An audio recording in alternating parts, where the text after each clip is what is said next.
Yeah, boy. Yeah. What's up? Raider Rue is already on deck.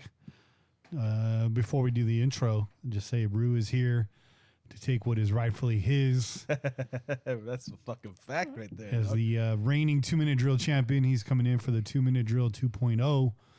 And he's going to try to snatch this Bo Jackson jersey away from everybody else. A valiant effort last week, however, by C. John Fish. Yeah, C. John Fish, man. He was so close, though. Very close. So close, man. Very close. He was on fire, man. For a second there, I was like, oh, it's a wrap. I was thinking about introducing a 4-down rule with 4 wrong questions, automatically out. But technically, if each question is 10 yards, every time you answer one, you got first down. So pretty much. Just give him 2 minutes and see what happens. 2 minutes is the key, right? 2 minutes is the key, but what tripped him up was all that stalling, man.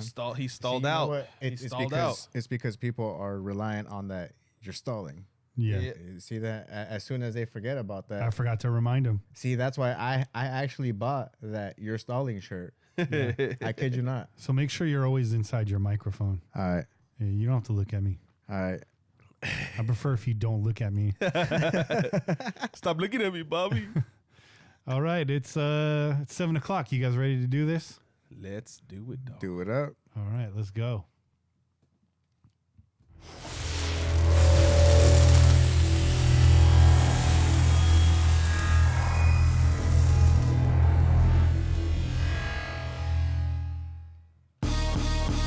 You're listening to the Pillaging Podcast, proud member of the Crow's Nest Podcast Network, companion podcast to PJ4F.com. We're the #1 podcast in Raider Nation. Tune in every week wherever podcasts are found. Call in and leave a message to be played on air at 408-909-PJFF. This episode is brought to you by DC4L Custom Tees. Check them out at DC4LCustomTees.com. It's time to pillage another podcast. I'm your host, Kenny Stapler. What are you drinking, Chet? Oh, you already know what time it is. It's Chet. Let's go Chet time. So we got this St. Archer, and it's featuring San Francisco Bay coffee. And it's a coffee brown ale. Well, I'm drinking some coffee. Yeah. Brown coffee. I also got myself a little cup of coffee over here, too, because you know what? If there's already some coffee in my beer, why not have a little cup of coffee, too? Don't be jealous. Keep that energy. I got that pillaging mug on deck. Don't be jealous. Yeah, don't be jealous. Go get yourself one. Go buy one. I've happened to try one of those, and a thoroughly enjoyable. What do you think about it? Oh, yeah, that's nice, man. It's coffee forward, huh? It's coffee forward, but it's also smooth. Very smooth. Sometimes you think of like a coffee, especially with the stouts, sometimes they tend to be on the bitter end. Yeah. This is real smooth. It's got the nice coffee flavor on it, but it's a mild ale. So it's very, very drinkable. The ABV on this bad boy is a 5.7, so it's nice. It's nice, smooth. There's definitely not a very high IBU on it. Yeah. I'm not tasting any bitterness on this. This is nice, man. I like it. Real creamy, huh? Yeah, real creamy. Real creamy. It kind of reminds me of like a nitro coffee. The question is are you going to start singing some of that Coffee Brown? After the party. Yeah, man. Hold on. We're just talking about that right there. Hold on one second. St. Archer, though. Hold on one second, guys. All right. We just had to make a little change there. There you go. If still talking to my brothers in the studio, if that delay bothers you, just maybe pop off one of your headphones. Yeah, you won't notice it till you talk, Bobby. Yeah. When you talk, you'll notice a little. Anyways, it's all good. But hey, shout out St. Archer. And somebody posted up a beer. I think it might have been a Central Valley Raider or somebody else. They were out in Mex, I think Cancun or something like that. They had some Mexican beers that they posted. They're like, hey, man, you got to have one of these. I shouted them out on Twitter, and I was like, hey, I wouldn't mind reviewing one of these or all of these, I'm just saying. And I'm just saying that goes out to anybody else that brews beer. I wouldn't mind reviewing your beers on our show. So hit us up, man. Please. You see the ads. Yeah. Looks like we're still having that issue. You can only hear it on the live stream. It's not a big deal, but you know me. So I'm just going to switch this back. If we're going to have that problem, let's just have that problem, man, and sound good while we're doing it. Let's get to it, man.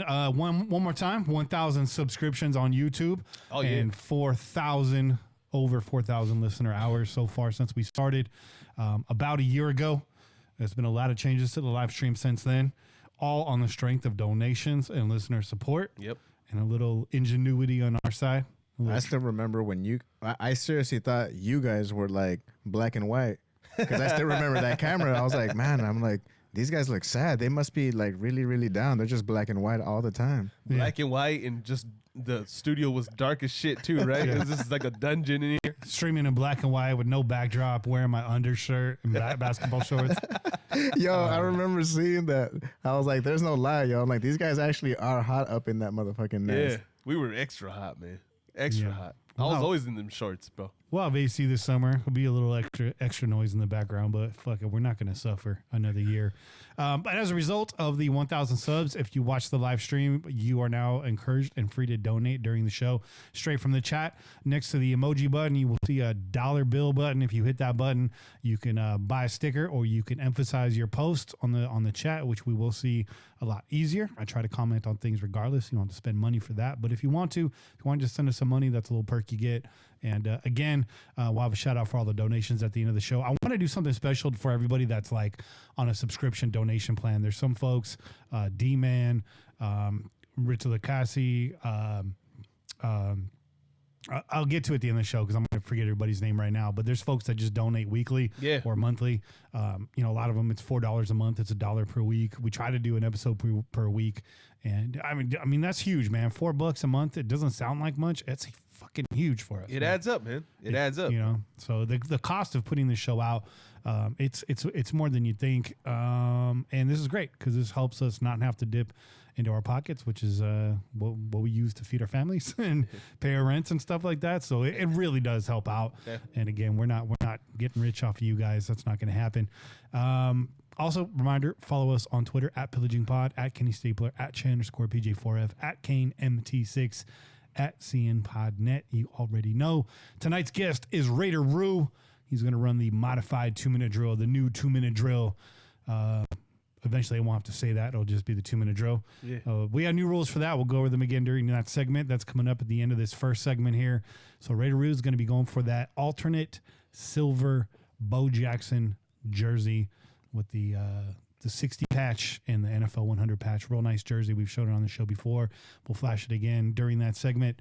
Raider Rue coming to claim what is rightfully his. Oh, yeah, man. And I have no doubts about Rue. Rue's our boy. We know him very well.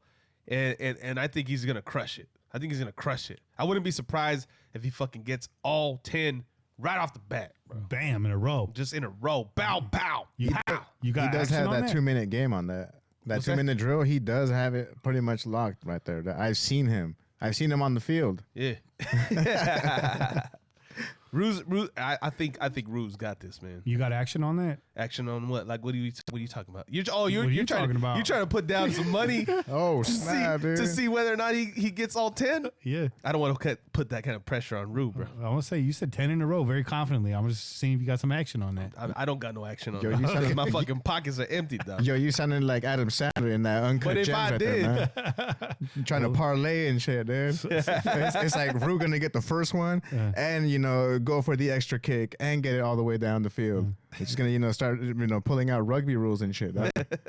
I was once in a uncircumcised porno called Uncut Gems, but that's a different story. I'm just kidding. My beige Vader is all trimmed up. my Anakin Skywalker. Beige Raider. Beige Vader. Beige Vader, bro. My Anakin Skywalker. Beige Vader. Oh, man. Shout out to OneNationFanwear.com where you get all your Raider fan gear. That's where you need to be getting your Raider fan gear because everything else is out. One Nation is in. It's the highest quality garments that you can find on the market right now. I'm not rocking one right now. I'm rocking my Black Sabbath t-shirt just because, it's Sunday. Yeah, man. I got that good bootleg. That good bootleg we copped at this. That's my favorite shirt I own right now. Here, this one's the shit. Right I like that shirt so much. It has much. the Coliseum. That's why. Let me give. I like that shirt so much. I'm not even trying to wear it. I'm like, I'm gonna bust that out in 15 years, and people will be like, "Damn." You know what? I actually did that the other day. I actually had one exact same one. I pulled it out. I was like, "This looks clean. I'm gonna wear it today to work." And I was like, Nah, I'm just gonna fold it and put it right back into the closet. That's a smart play. That's a smart play. You know what? I think what I'm gonna start to do is rock the other one. Yeah. Because remember we got the other one that had has the skull over the stadium, and then it had all the players on the back. Oh, right. Had all the players on the back. I might rock that one. I bought 2 of those. You bought 2. Yeah, rock that one opening day at Vegas. You won't. This one? Come on, bro. Who are you talking to? You think I wouldn't rock this opening day? Is that a classy move or is that a trashy move? No, that's that's you know where we're coming from. Where we're coming from. Yeah, I like Straight that. out. You know where we're coming from. We're still here, ain't we? Yeah. We're still spending money, ain't we? That's it. That's it. That's it. Don't be mad. Fucking mad. What's up, Bobby? How you doing, man? Happy New Year, dog. Happy New Year's, man. Yeah. I spent it pretty cool. Just chilled out with the family. Nothing much. But as far as my gear, I don't have anything on because I had to get on that bike. Yeah. So I'm over here wearing my thermals right now, dog. I'm trying not to freeze my ass off again. Well, we got the windows open, so try to keep it cool in here for you. It's all good. No worries. Try to air it out. We went and saw Skywalker on those Doomers. Oh, that was intense, man. That was mind bending. That was definitely.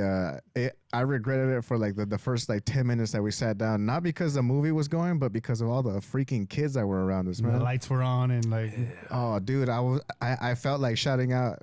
Doesn't anyone know about their library voice? I was please be quiet. I'm bombing knee deep on these doomers right now. So chillax.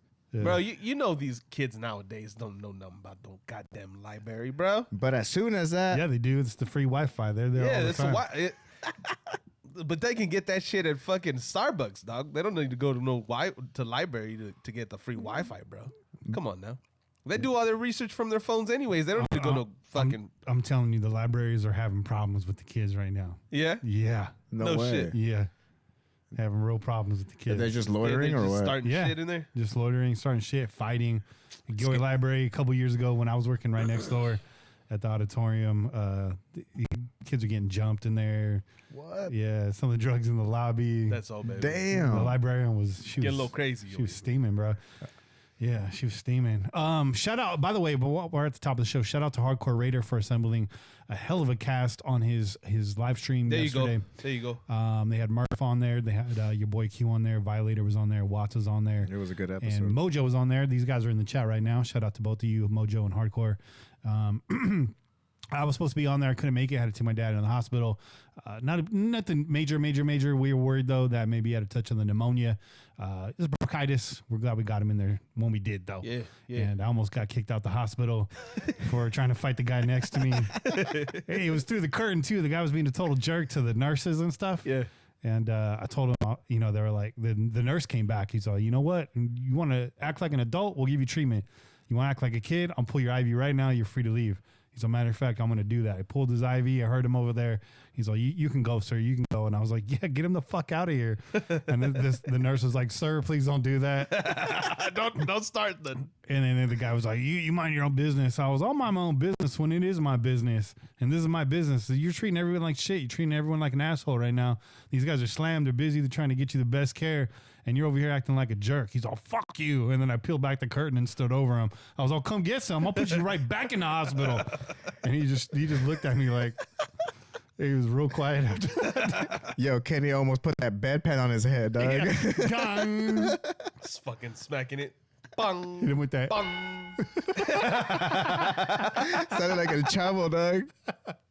Shit, I didn't even know you had that bell on lock, bro. Yeah, I got it on lock. I didn't even know that bell was on lock right there, man. She was prepared. That's that 2-minute drill, dog. Prepared today. Tonight's show, we give you some quick hits. The return of the 2-minute drill with 2 weeks in a row. Really nice. We're doing something brand new this year. Shout out to Pete for the $5 donation, by the way. Thank you, Pete. Shout out, Pete, man. But Pete just being here is a donation by itself. His calls are always on point, too, man. And I mean that. Right now, we've kind of done this loosely in the past. We're going to start a brand new tradition tonight. It's the 2019 year-end Crow's Nest Player Awards, also known as the Nesties. Yeah. The Nesties. So we'll be having the Nesties here. We'll get that started very quickly. And of course, we're hoping that Kane comes back on tonight. We haven't seen Kane in a while. We've been going later, and he gets up earlier. So It is what it is. We're starting at our normal time tonight, so hopefully we'll get to him. And, of course, your calls at the end of the show. Only a couple calls in right now. We'd like you guys to call in with your Nesty Awards. You can make up an award if you want to. But, you know, the normal stuff, Raiders MVP, Raiders Trash Can Player of the Year, Most Disappointing Player, Most Improved Player, Most Surprising Player, Rookies of the Year, either side of the ball. Whatever you want to do, you want to give somebody a Nesty, you want to speak on it, good or bad, call in right now, 408-909-PJFF, and leave your message. Right now, do not disturb is on. I don't know if we're going to take a live call. We got a lot to get through, but who knows? Maybe I might have to call one of you back, depending on what your message says. There you go. Might be calling your house. Who the fuck is ringing my phone at midnight? Almost done with my coffee. Then I got to switch gears in a minute. To this Woodford Reserve. Yeah. This is a beautiful whiskey right here. That bottle got some nice color right there, man. I had a really nice whiskey on New Year's Eve. I took my lady to the Saltwood Oyster Bar and Grill down there in Marina. Bro, I was telling my lady when I saw your pics that you posted, I was like, hey, we've been there before. Because my cousin, her man threw a little surprise birthday party out there. It's a chill spot, That's a cool-ass spot, man. It's like nice but casual. It's nice, casual, but it's a cool little ambiance, man. Like, yeah, it's a cool place to fucking have like a group fucking dinner too. It's man. nice you just kickback. show up with a bunch of people because they got the big tables. They got a fireplace area where you can sit and eat. They got a big bar. They had Knob Creek, which is probably my favorite bourbon, my go-to bourbon. I'll just say it's my go-to.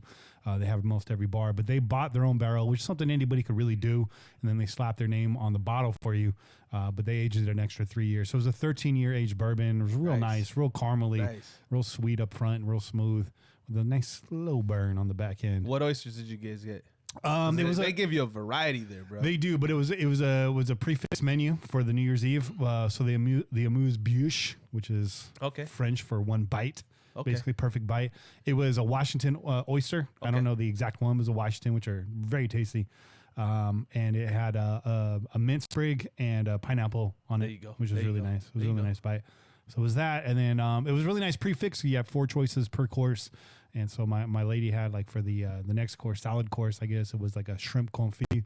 It was a slow-cooked shrimp in olive oil and fresh greens. And then I had like a salad with, like, grilled farro and pomegranate and walnuts. And that was delicious salad. It really incredible salad.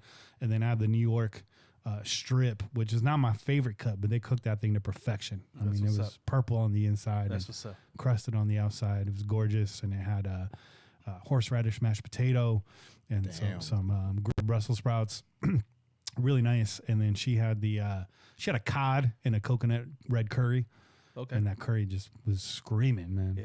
It was good. It was a good meal. That place is dope, man. I recommend it to anybody that lives in the area. They had I had a rum infused caramel apple bread pudding for dessert, and that was the best bread pudding I've ever had in my life. That's what's up. Anyways, we didn't plan to talk about any of that. These are new listeners are like, when are they going to talk about the Raiders? We're going to talk about the Raiders. It's the off season, y'all. It's the off season. It's the off season. It's officially the off season. And nothing wrong with a little bit of food, because.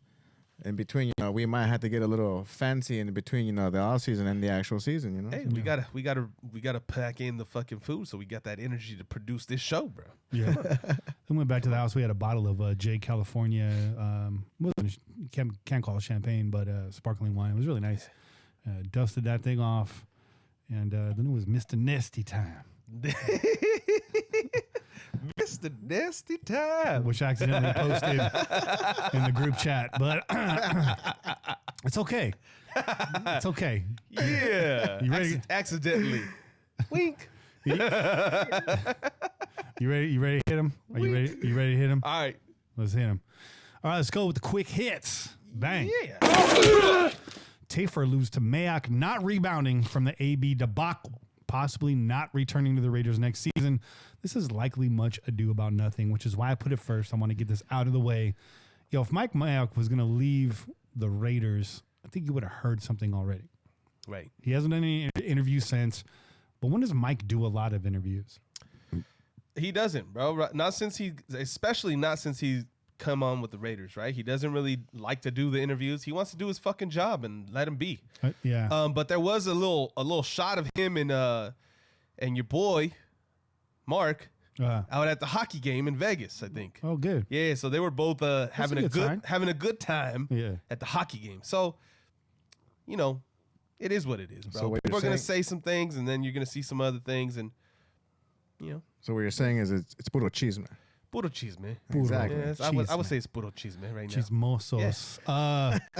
Pinche chismosos. And maybe the lack of interviews is Mike just simply trying to separate himself from the media and come off as a GM. You know, he's never going to be taken seriously as a GM if he's constantly on the camera. Right. I mean, the fact that he nailed last year's draft should automatically make him a serious GM. But we'll see what he does this year. I'm hopeful. I'm excited. Not only that, though, bro, because you already know what those interviews are going to sound like if you are Mike Mayock, right? You know that they're going to start fucking hitting you with all the questions. Mm-hmm. Who are you guys? Do you guys have your QB for the next? All those kind of fucking questions, right? He don't want to sit there and answer those questions. He just wants to be allowed to do his job and improve the team in the way he sees fit. He doesn't want to fucking answer your bullshit questions. Like, get the fuck out of here with your questions. And besides, he's never going to get that monkey off his back about being a media guy, not a GM.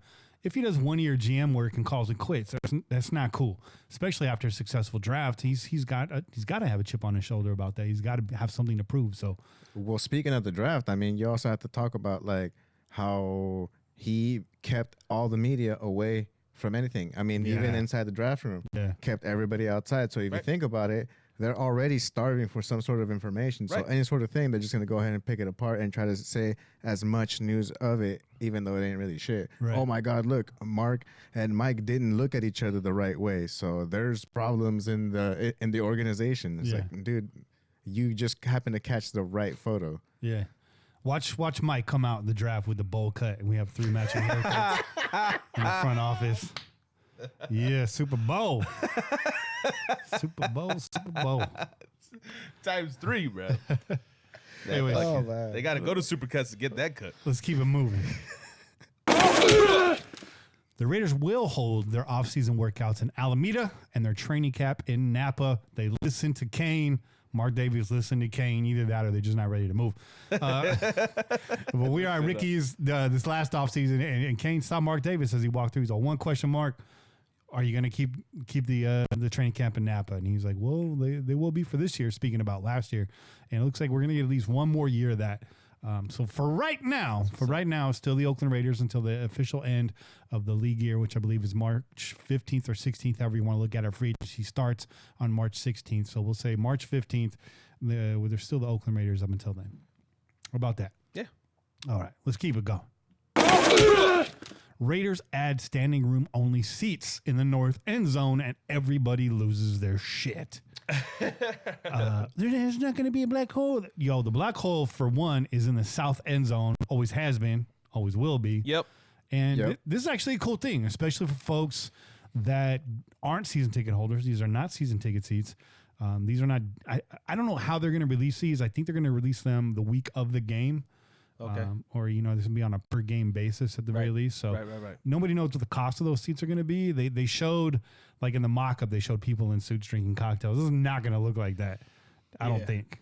Somebody made a comment about it too. They were like, it's the silver and black tie hole or the black tie hole or some shit like that. I'm like, that's.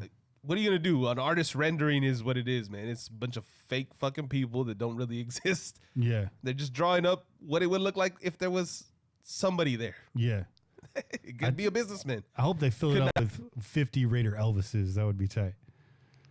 Raider Elvis? Yeah, just 50 of them. All Raider Elvis. That'd be awesome. Like in all the different stages, like fat Elvis. Yeah. Fucking skinny Elvis. Yeah. Fucking passed out Elvis with a fucking peanut butter and banana sandwich in his hand. Fried peanut butter and banana sandwich in his hand on a fucking toilet. On the toilet, Elvis. Goddamn. Hey, man, we got to keep that down, man. This is a house sanctuary. this is an Elvis sanctuary up in this bitch. It's the House of Presley right here. My middle name is actually I share Elvis. I share Elvis's middle name. Oh shit! No, my middle name's not Elvis. Tripping, bro. Kenny Elvis Stapler. All right, next. The Raiders signed Canadian Football League running back William Stanback. A lot of you people are like, so what? Yeah, this guy's a beast, bro. Watch this guy run, dog. He's 6 foot, 233 pounds. He ran for like 1,100 yards in 14 games last season. Okay. He had 300 yards receiving. The dude likes to smash people in the face. He is the big back compliment to Josh Jacobs. To me, Gent actually put me on this about 2 hours ago. He's like, did you see that? I'm like, yeah, I didn't really read it, though. Kind of passed it by. He's like, yo, this might be low-key cool signing of the offseason. And I was like, and I was watching some cut-ups, and I was like, yeah, that's kind of exciting. Yeah. Maybe he's right. You know what I mean? Okay. William Stanback. Stand back. I had to check this Stand out. back, motherfucker. Stand back now. Stand back, motherfucker. I like it. We're definitely going to need some running back help because I think I saw that, who was it, Washington and Richard? I think they're going to be free agents, right? I think so. Yeah. Because Richard was undrafted the year that we drafted Washington. Is that correct? Yes. Yeah. They both came at the same time. So I'd like to see both of those guys back. I'd like to see at least DeAndre Washington back. I think we've seen that he's serviceable as a stand-in. Richard, I don't know, man. I think he needs a fresh, clean start somewhere. I think Richard can still be effective. I just think he needs repetition and rhythm to get going. And they're not really giving him shots to actually really run the ball and be that home run hitter we saw in 2016. Yeah.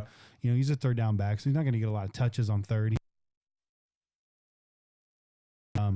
You know, I'd like to see him get a fresh start somewhere. I'm not saying I don't want to see Richard return. I want to see Richard succeed, and maybe that's best served somewhere else. I always saw him as possibly a Ricky Prohl type in our system, right? Darren Sproles type in our system. There you go. Yeah. That's a better comparison. Yeah, Ricky Prohl. Ricky Prohl. Yeah, you pulled that one out of fucking nowhere, bro. Deep. That was deep. That was deep. But stand back.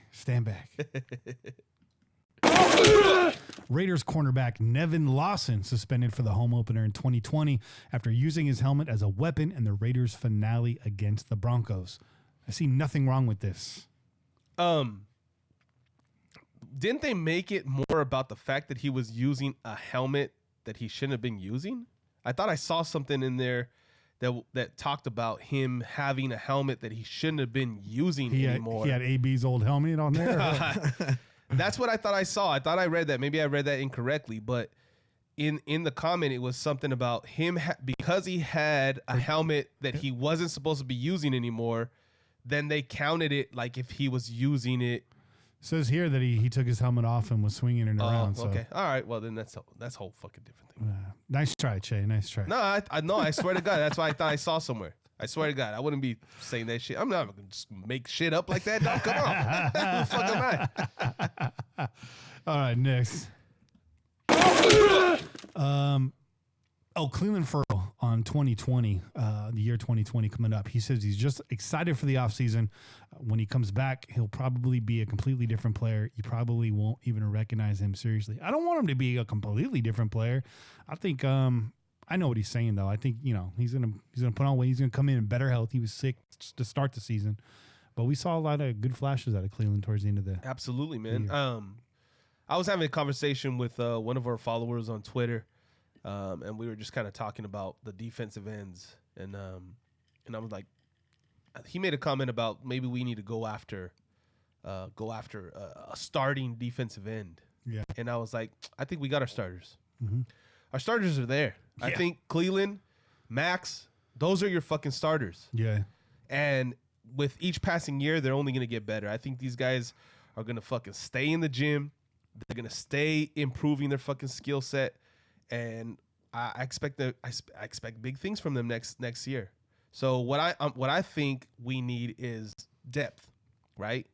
Key should be one of those depth guys, but we still have a lot of questions about Key, right? Yeah. He hasn't shown us anything yet. Injuries have plagued them, unfortunately. So I think that if we do get a defensive end, we're not looking for somebody to come in as the starter because I think we have our strong side defensive end and our pass rushing defensive end, the two guys that we want to put out there basically every fucking down, and then just mix in for fucking breaks here and there. These guys are going to look different next year. I expect both of them to put on at least 10, 15 pounds of fucking muscle. Yeah. I expect Cleveland to get a little bit more acquainted with his pass rush moves. And I look for these guys to beat people up, dog. I really do. I think they got that kind of motivation. It's fucking fantastic that we got both of these guys at the same exact time in the same fucking draft. Yeah. You guys should be fucking excited about that. A lot of people are talking about how they expected Cleveland, or maybe they incorrectly expected Cleveland to be the pass rush sack guy. And they were really upset because he wasn't. But he was who this team expected him to be. A strong side fucking defensive end who set the edge, and he still made plays in the backfield. He made plays in the backfield. He still got to the quarterback. Need I remind you, he still had 4 fucking sacks, 4.5 sacks, was it? So that was more than the guy that we've been crying about since he left. That was more than his rookie season. Well, why do all of a sudden we have this different fucking set of rules and regulations for Cleveland Farrell? Okay, I'm not saying that he's going to become this 15 sack guy, but I think he is the right guy. He is the right guy, and Max Crosby is the fucking surprise. Look, he's a surprise. If you can't see it with Cleveland's length, his size, his character, you're going to call a guy like that a bust. You're just speaking way too early, and you're speaking out the side of your mouth. He's not a bust, bro. He's not. I thought not with the way he's a player on the rise. He's a player on the rise. Absolutely. Especially, it's about mentality with this guy too, because you could tell he's a winner. You could tell he's going to fucking put in the time. He's going to put in the work. He takes his job very seriously. He takes being the number 4 pick very fucking seriously. Dog. Yeah. And by these comments, it seems like he's also his biggest critic, which is really nice. Absolutely. And I like that. Well, see, I'm also glad you brought up number 52, because in reality, that's the litmus test. Everyone's like, oh my God, who's supposed to replace him and blah, blah, blah. And like you said it perfectly right there, man. Look at that. He has the same numbers as he did his rookie season. Not only that, also remember Colton Miller.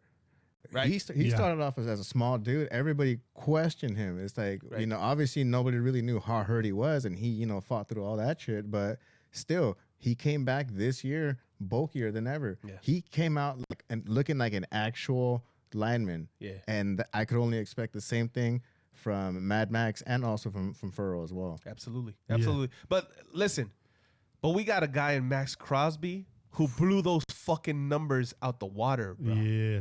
Okay, and everybody just wants to point the finger at fucking Farrell. Farrell doesn't have to be that guy because we already have that guy. So stop fucking complaining, because you guys got the best of both fucking worlds on your team at the same fucking time. Salt and pepper. Come on, baby.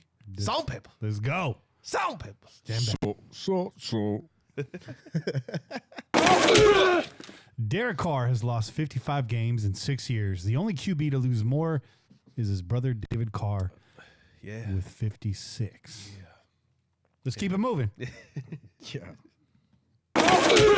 Raiders and Richie Incognito agreed to a 2-year, $14 million extension. Yeah, that's a beautiful thing right there. That's a beautiful thing right there. It is a wonderful thing, dog. Shout out to the good doc for sending that good hard-earned Canadian money. Good doc. Thank you. Good looking out, dog. Kind of catching up with some of these chat messages here.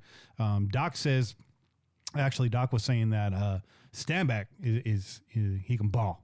So your boy, the good doc would know because he's out there in Canada. He is. You know what, Doc? I wish they would show more Canadian football down here. I do not mind watching it. Hell no. I watch any type of brand of football. I don't care. Exactly. I don't care. Exactly. I adjust my expectations accordingly, and I watch. Right. Well, I mean, have you ever gone to go see the SaberCats when they were here in San Jose? I've never been. Nobody went to go see the SaberCats. That's why they're not here anymore. Hey, man, I actually went to go see that because my boy's stepdad, he happened to be security there, so he happened to have tickets, obviously. So he hooked us up, and for what it was pretty cool. Yeah. Like, I ain't expecting no crazy NFL style, like not even XFL style, but yeah, it definitely was what it was, And I'm excited for the XFL. I think they're going to come back. They're trying to do it more legit. I hope it works, man. Everybody wants more football in their life, and I'm tempted still on these Oakland Panthers tickets. If you guys didn't know, There's an indoor football league. The Oakland Panthers will be playing at the Oracle Arena. It's $450 for a season pass and a parking pass. And yes, they will be tailgating right there in the lot. So if you're nostalgic and you want to get back out there. You want to get back in that D lot or that A lot, dog. Yeah. Shit. Man, I'm tempted. $450 for all that. I think it's 8 games that they'll play out there. So yeah, and it's Saturday nights starting in March. So I'm just wondering, like, what the vendors would look like, man. Because that's one thing that I definitely am going to miss is, you know, waiting, obviously, for those gates to open up and seeing all those cats walking up and down. Mm-hmm. So that's the one thing I'm interested to see what kind of, you know, shirts they got going on. Like a bunch of Black Panther stuff, probably. They're just going to have a whole bunch of fucking Marshawn Lynch stuff, bro. Yeah, it's true. More than likely. Marshawn Lynch, co-owner of the team. There you go. So it's exciting. Yeah, it'll probably be like some Marvel Black Panther gear and stuff like that. I know the name is based on the Black Panthers, which originated in Oakland. So I think the whole thing is just really cool. That's what's up, man. It's cool branding. It's everything. It's a nice homage to the history of Oakland. Hey, we'll see, man. We'll see. That's our quick hit segment for the week. Yeah, man. You guys ready? Do you guys need to take a break or should we keep it moving? We can keep it moving, bro. All right, I'm going to ask you. Good to go. These nesties, this is going to be a long conversation. So what I'm thinking is I'm going to call Audible right here. Okay. And we bring in Raider Roo right now. Oh, nice. Why don't we do that? Let's do it. Let's do that 2-minute drill. Audible. All right, let's call this Audible and let's get Roo on the phone right here. Oh, let's see. So Roo, if you're sitting there, I'm calling you right now. Oh. Hold on. Keep talking, fellas. Oh, yeah. All right. Talk amongst yourselves. Let's see what's going on in the chat over here. Let's see. We got your boy Chevy Raider throwing a shout out to Bobby for rocking that Mosh Carhartt Raider cap. Yeah, it's getting a lot of love. That always gets a lot of love, man. That Carhartt hat, man. Hey, that's how I got found. Remember, fellas? I told y'all, Shorty found me that way, even though I was wearing a ski mask. That's what's up, man. It's, you know what? It's rare because I've only seen maybe 2 people rock that hat. Yeah, remember I took a picture with those 2 people. There you go. Remember it was That's true. It was after the game. Oh shit! Let me take a picture with you. Yeah, I was like, ain't no one gonna believe this shit. 3 motherfuckers with the same hat. Yo, I also got to give a shout out to Moki Cerna, who's also in the chat right now. He's the cat that donated that beer last time that y'all was reviewing. Which beer was that sour that. Oh, that bottle that we had last week? Yeah. Oh shit! Yeah. Hey, shout out Moki. I did not know He donated that and was you, dog. a hell of a lot of other beers. All those beers. Remember I told you about that whole bag? Yeah. Yeah. That's that cat, man. He's some good peoples, That's man. what's up, brother. That's what's up, man. Hey, wish we would have known that sooner. We would have been giving you that props a long time ago, dog. Good looking out, Moki, man. We appreciate that. Those fucking delicious beers, by the way. Definitely. Delicious fucking beers. You know what? I heard y'all reviewing it on what was it? I was listening to it. I was just walking my little dog, and then I happened to hear that, and I was like, "Damn, You missed that. I missed out on that beer. I was waiting on that motherfucking beer," and I was like, "It's all right." It's the end of the season, dog. We got to work it now. Celebrate it. Roo, pick up your phone. Hello? Hey, Raider Roo, what's going on, brother? Up, Roo? Not much was happening, fellas. You're what's happening, dog. You. How's it going? what's Happy up? New Year, man. Oh, good. Pretty good here. Happy New Year to you guys as well. How's the weather out there in Utah right now? It's cold as shit. Yeah. So Che's going to keep the time on his phone. Are you ready for that? He's going to get that dialed up. I got you. Bobby, if you can keep track of how many correct answers he gets. When he gets to 10, I want you to just punch me in the arm or something. Got it. All right. So anything you want to talk about, Rue, before we get started? No, not really. I think I'm good. You stretched, right, Roo? Oh, yeah. Also, though, I do got to tell you guys, the old lady told me if I don't get the 10, then I don't get any tonight. So that's even more pressure. I thought me telling you that I had said that I thought you were gonna get 10 in a row was gonna be pressure, but that's way more pressure, bro. Oh wow, that's way more all pressure. right, I'm not promising 10 in a row, but well, if you do get it, I'm gonna throw in some blue chews for free. Like in a bottle of 24. Shout out to Get that nice 24 pack of Blue Chew. Don't take them all at once. They'll be scraping you off the driveway. no, we can't have that. We can't have that. Yeah. All right, Rue. If you're ready, Oh, yeah. It's about that time. We'll get it cracking. All right, so just to kind of go over the rules for you and for our listeners, you have 2 minutes to answer 10 questions correctly. Each question will earn you 10 yards down the field. So 10 correct questions will qualify as a touchdown and therefore success. We will stop the clock while I am asking the question. However, if you ask me to repeat the question, the clock will continue to run. Is that clear?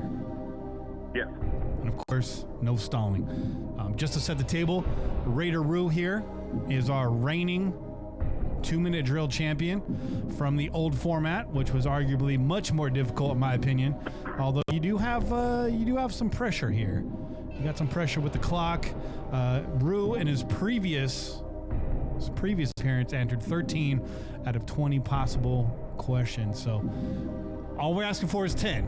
All right, and Chase says you can get 10 in a row. I feel like he can. But when I tried to get some action off of that, he backed down real quick. I got empty fucking pockets over here. Hey, if you're right, you don't need no money, dog. Yeah, man, but I can't be betting what I don't have. I ain't that guy. I'll have Bobby shake you upside down until take your gas money, dog. All right, man, Bobby gonna fucking throw his back out trying to fucking turn me upside down, dog. I don't know, man. That Carhartt had strength. All right, Rue, let's get it cracking. I don't know if I gave you any of these questions before, but if I did, well, that's good for you, man. That's good for you. All right. So let's get started. Question number 1. Che, you ready with the I'm ready. Timer? All right. The first Raider inducted into the Hall of Fame was? Jim Otto. That is correct. The receiver or QB linked to the Raiders' longest pass play in history was? Cliff Branch. That is also correct. The Super Bowl 11 MVP was? Brett Blitnikoff. That is correct. What was the first year the Raiders called Los Angeles home? 1983. Pause the timer. I got to go to the judges on that one. Are we going to count that as their first year in Los Angeles? I'm going to give you full disclosure right now, Rue. The first year was 82, but they did play the 82-83 season. No, it was. Okay. It was 82. You're right. That's the wrong answer. That's the wrong answer. Rue's his own judge. You see how honest he was, man? Yeah, man. All right. Yeah. Hey, you know what? It's a good thing I didn't make that bet. I had it, but then I mixed it up with something, and then I said it wrong. So it's all good, man. Hey, Rue, you're doing a lot better than anybody else, bro. I'm just saying. All right, finger on the button. Let's go here. True or false, during their time in LA, the Raiders never played a game in Oakland? False. That is correct. In what year was the Raiders organization formed? 1960. That's an easy one. In 2005, this Raider led the team in tackles with 116. Kirk Morrison. I knew you were going to get that right. In 1976, the Raiders had a 13-1 regular season record en route to their first Super Bowl championship. To which team did Oakland suffer their only defeat? Patriots. That is correct. It's a little suspense right there for you. We're at 7. Bobby's indicating we are at 7. You need 3 more. 30 more yards. Playing all 10 seasons of the AFL's existence beginning in 1960, what year did the Raiders win the AFL championship? 68.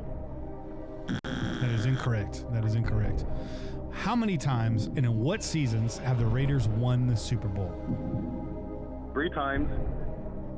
The 76 season, the 81 and 83 seasons. 80. God dang it, 80. Which NFL teams have the Raiders defeated in the Super Bowl? Vikings, Redskins, Eagles. That is correct. Which Raiders player holds the record for the longest run from scrimmage at 93 yards? Terrell Pryor. That's correct. Pause the timer. How much time we have left? 1:17. Oh, you're sitting pretty. And he's at 9. If you blow this... So you're saying there's a chance? There's a definite chance. There's a chance. There's a definite chance. That you're going to get a chance. Okay. All right, here we go. Here's a tough one. Who holds the record for the longest punt in Raiders history, and how long was it? Oh, Shane Leckler, 83 yards. This Raiders QB holds the team record for most career completions at 1,759. Who is he? Derek Carr. That is correct. That's it. That's it, dog. And Raider Rule has snatched the jersey. I told y'all, man. I told y'all. You didn't tell me nothing. You said 10 in a row. I said, that's don't, what you told me. No, I said, don't let this shit get to Rue because it's over, man. Rue He did say that last week. Yeah, man. It's over. Rue's going home with the jersey. He didn't pull off what I said today, Yeah. but he was pretty fucking close. No, you're right. You're right. Pretty goddamn close. Yeah, I'm just saying. And when I I put knew the those, as soon as I said him wrong, I knew a couple of those too. But you it go. was just There the you go. moment got to me. and when I put the call out, there's nobody waiting behind you, Rue. There was nobody. Everyone was shook. Everyone was like, "No, man, I can't even. I'm not about to put myself out there like that." They knew it was a waste of time. They were like, "I'll let Scott Bair try to win that jersey or something." It's because Rue a tailgate MVP. That's why, man. Yeah. So he has that swag already. Yeah, you get a Nesty award this year, I think, Rue. Yeah. I feel like a Nesty award coming on for you. Rue. It is at home, and Mr. Nasty Time is coming on. Mr. Nasty time. Mr. Nasty Time. Rue, we're gonna keep it short. I know you got to go bang your wife. That's right. Not It's pulling it. hardcore over here, bro. Say that on air. Yeah, we can. You say whatever the fuck we want, apparently, man. Hey, hey, give her that good stroke too. You're a champion, man. You're a champion. You gotta make love like you just won the Super Bowl. You know what I mean? There you go. So, How much time did I have left? yeah. How much time did you have left? 1:11, dog. Oh, So Oh shit! Yeah. plenty of time. so 39 seconds right there. Plenty of time to bang your wife. Look at that. What? Let her know. You got all that leftover time. Let's go to work. Rue, don't hang up the phone. Che, start the timer again. All right, let's go. See, I'm just playing. I'm crazy. You are crazy, Rue, and that's why we love you, man. It was great seeing you in New York. It was like having a piece of home out there on the East Coast. That's what's up, man. Hell yeah. Hell yeah. Yeah. It was cool. I enjoyed it really, and finally got to meet Bobby. Yeah, you did. You did. It was fucking awesome. How crazy is it that instead of meeting him here, In Oakland. which is closer Hey. to both of us, is that I had to meet him all the way over there in New York. Hey. And you know what? I didn't even find him. Again, we got founded. Yeah, Rue found us, man. He was like, he straight up was all Inspector Gadget and shit. it right? was. I had to put my detective hat on and find you guys. He like Carmen Sandiego. Bobby San Diego. Where in the world is Bobby Sandiego? San Diego, actually. Sandiego. Rue, man, I don't want to keep you on the phone too long. Thank you for coming on, and congratulations to you. Send me your address. I will ship this out to you as soon as I can, and I hope you enjoy it. I'll try to throw in some extra things that I have laying around here. Again, I might have a blue chew for you. And Hey, I appreciate it. for the things. All right, brother. Happy New Year to you. Have a good night, and we'll see you in the Happy New chat. Year, guys. Yes, sir. Happy New Year, brother. Happy New Year. Peace out, brother. All right, later. Oh, man. That's good shit. Well, that was fun, right? Yeah, dog. That was fun. This will be a long segment. Let's take a short break right now. Sounds good. And then let's come right back to this. Let's come back to this. It'll be his own segment, and we will see you guys on the other side. Yeah, boy.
weird. They don't change a single audio setting.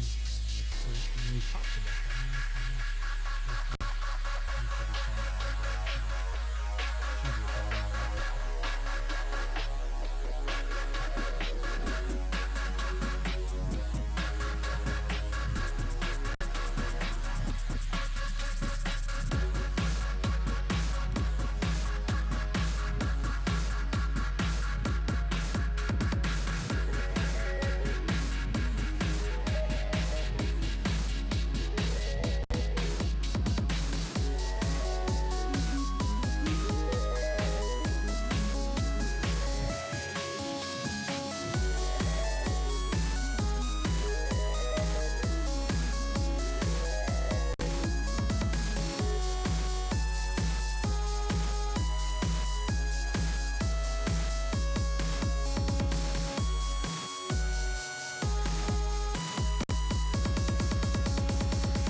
Yeah, you're listening to the smooth sounds of No Slurrettes. This track is called Something Massive, off the album titled Something Massive.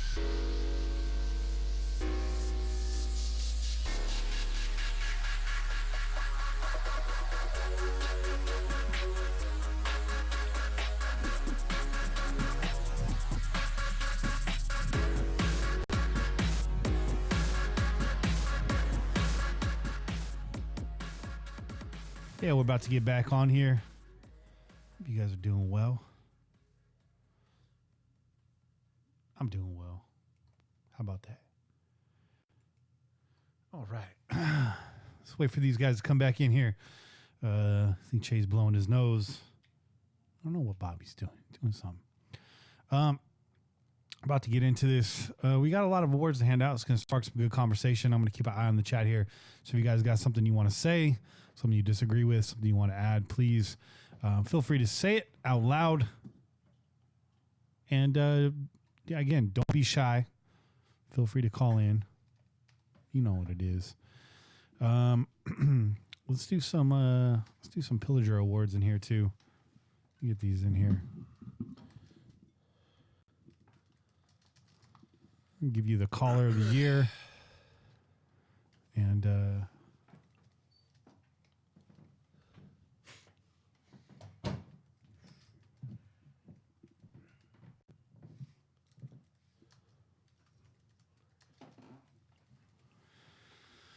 yeah, I'm going to give it caller of the year, the 2019 Road Dog, and the 2019 Tailgate MVP. That's what's up, though. Is that cool? Yeah. I think cool. that's a good award right I there. like that. All right. Some good awards right there. Because a lot of cats do come from different places. Yeah. And if you guys disagree with me, we could wrestle. We could wrestle. Wrestle? For it. Like Festivus. I got a lot of problems with you people. Festivus for the rest of us. You're going to hear about it. All right. So let me set this back up, guys. Why don't you keep them entertained? All right. So Hardcore was talking about Yeah, boy. in that the horse story. Mm-hmm. Now, is he talking about that time I got pulled over by the cops? Or was it that other time where I was trying to run away from the cops on the horse? I don't know. Because Kenny over here put me on blast putting a tweet out there like he's all talking about why is it every time that Watsonville news comes up, it's always Bobby getting pulled over, and it said man pulled over in horse. Look, I said it before. There's nothing wrong as long as that horse is perfectly sober-ish. All right? And he only had a couple drinks according to his weight limit in that little chart that the DMV gives you, right? I stuck to that motherfucking chart. Yeah. All right? So according to his weight limit, it was all good. Hey. But according to the fuzz, it wasn't cool. So that's where the whole OJ, and it technically was a white Bronco that I was riding, so shit, dog.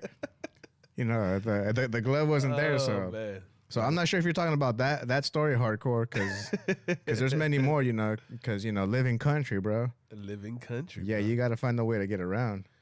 In living country. We are living country in a country kind of world. I'm glad I got My Pillageros. Horse.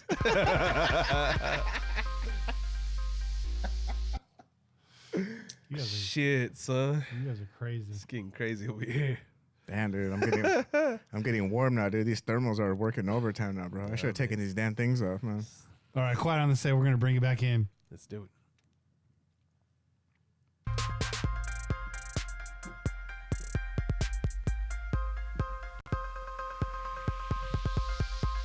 And we're back. You're listening to the smooth sounds of Nos the Rats. That's a track called Something Massive off the album titled Something Massive. If you know what I'm saying. That's what's up. And that one goes out to Raider Rue and his wife. Oh, yeah. I like it. Dedications. We're getting dedications now. Shit, we're going to turn into the fucking the slow jam line, bro. After dark. You can stop calling the radio, call the fucking Pillaging Podcast, man. Yeah. I'd like to request this one for Sonia. This one goes out to you. Because, you make my heart tremble, girl. It's going to be half Raider, half Loveland podcast, dog. Kenny going to be giving love advice, too, dog. Shout out to Kenny Stabler for the blue chews. I really put it down yesterday, dog. A blue chew and a Red Bull. Feel me? Oh, shit, dog. Hell yeah. Good times. I'd like to give a shout out to Shy Guy. You don't have to be shy.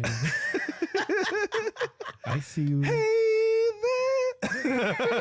Lonely girl. We're having too much fun. Oh, man. Let's Hell get yeah. into this, man.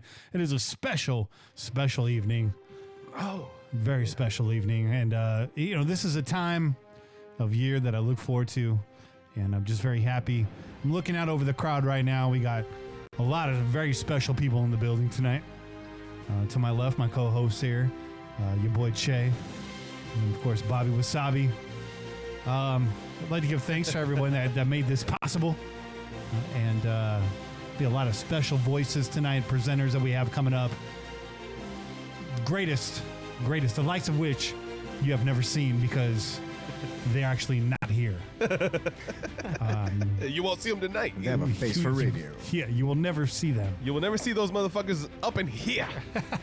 Just saying. But we have three very, very lovely presenters. Actually, I should say four, because if Kane comes on later, we're going to have him round this off with us. So we're going to split this in two, just like Raider Rue and his wife. Shout out to you guys. Just getting started here, folks.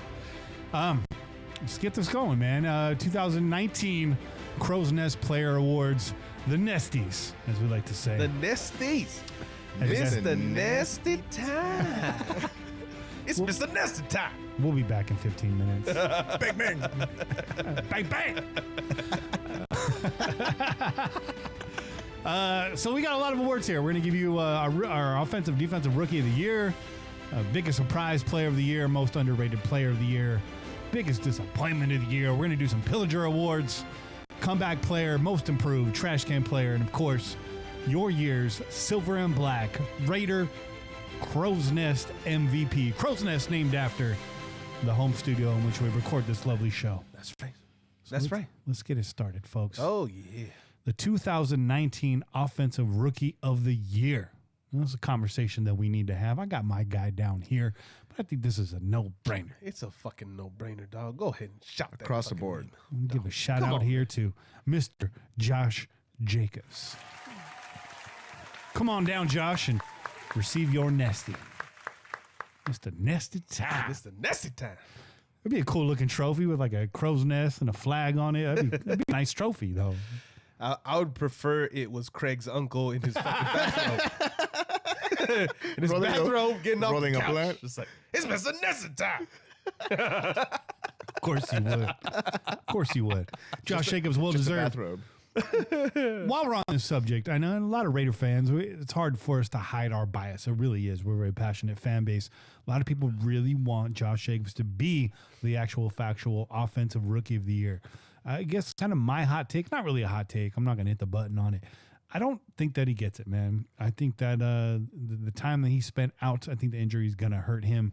I mean, some people could say that adds to the argument. He still produced. He still put up numbers despite the fact he didn't play all 16 games this year. What do you guys think about that? Is he a shoo-in? And if not, who's his competition? I personally think he's a shoo-in, dog. Because I can't think of a fucking another rookie that you would argue for. What's another rookie that had a better season than Josh Jacobs, dog? Even in his injured fucking time. Like, nobody produced like he did. I'm not seeing it. What was it? 3 games? This season? Who was it? 3 games that he missed? Yeah. And that's including that, you know, so. That's what I'm saying. Yeah. Who produced more than he did in that span of time? According to NFL.com, for what it's worth, they're saying Kyler Murray. Cut that fucking audio off. I did. There you go. Thank you, though. You have my back. Yeah, I got you. They're saying Kyler Murray actually is leading the pack here. You know, it's not a bad pick, despite the fact that Arizona is bleeding in almost every position over there.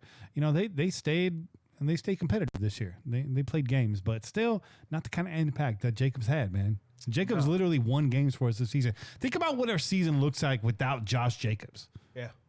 Think about what Arizona's season looks like without Kyler Murray. Hey, listen. They look like Arizona. They look the same, arguably. The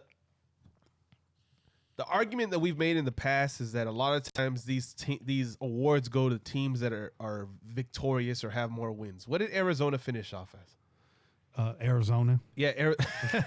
What was their season record, man? I'll pull it up right now. Because obviously we are what we are. We didn't do the greatest, but I'm pretty sure we ended with a better record than Arizona did, right? I want to say they were 5-10. 5-10-1. Yeah, there you go. I was going to say 6-10. So I think in that situation, it's only right that you give that award to the guy who had the most impact on the better team, which was the Raiders.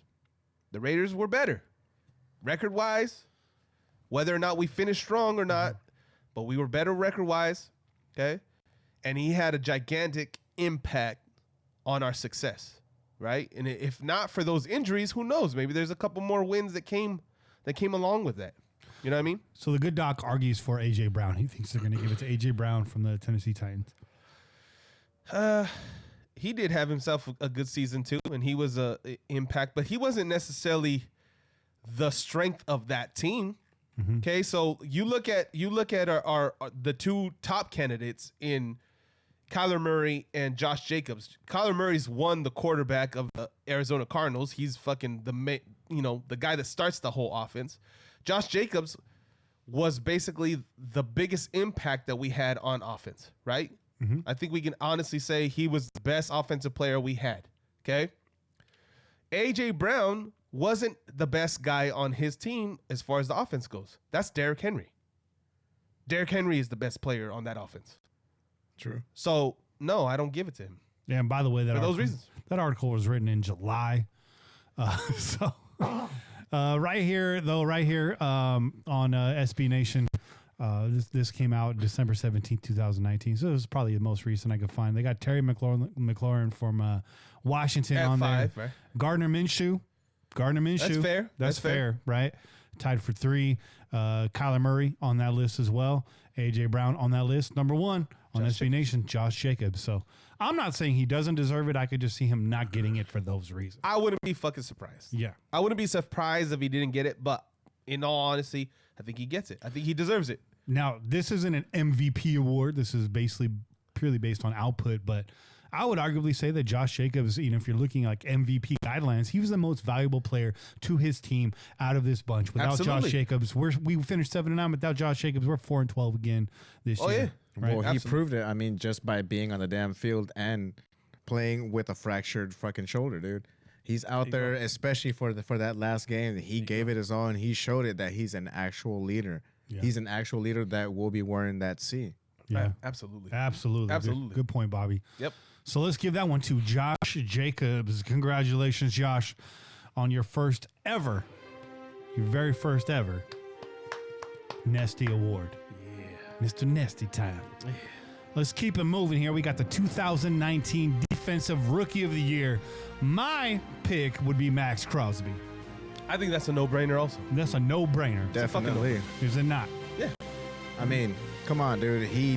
For where he got picked at in the 5th round, dude. Dude, come on, dude. He produced twice as much as anybody would have expected, honestly, in my opinion, because everyone was hyped up, and not to talk shit about Furl, but everyone was hyped up on Furl, and look at Crosby. He knew that he had to step up. He knew that he couldn't be no Brandon Parker. You, Brandon Parker. Purely for the sake of conversation, based on gut feeling alone, because we didn't have any tape hardly to watch, do you think Abram would have pushed him for this Nesty Award had he stayed healthy all season? I think that's fair. I think that's a fair argument, man. On heart alone? It's going out on a limb, one game. But the dude was in every spot he needed to be in, the tenacity he played with, the leadership he was shown on the field. He was very vocal. Right off the bat in that first game, just popped off the tape, looked like a veteran to begin with. Very comfortable out there. I personally thought, and I mean, we'll never know this, but I personally thought Abram would lead this team in tackles. Me too. That's what I thought. Yeah. Just because of the type of player he is, the kind of impact that he wants to have on the game, the way he wants to hit people, I thought he was going to lead this team in tackles. Yeah. You know what I mean? So right now, unfortunately, he didn't get to finish the season. Looking like a front runner for the 2020 Comeback Player of the Year Nesty Award. There you go. That's what it looks like. I like it. But listen, you're talking about Max motherfucking Crosby without saying he's the Raiders Defensive Rookie of the Year.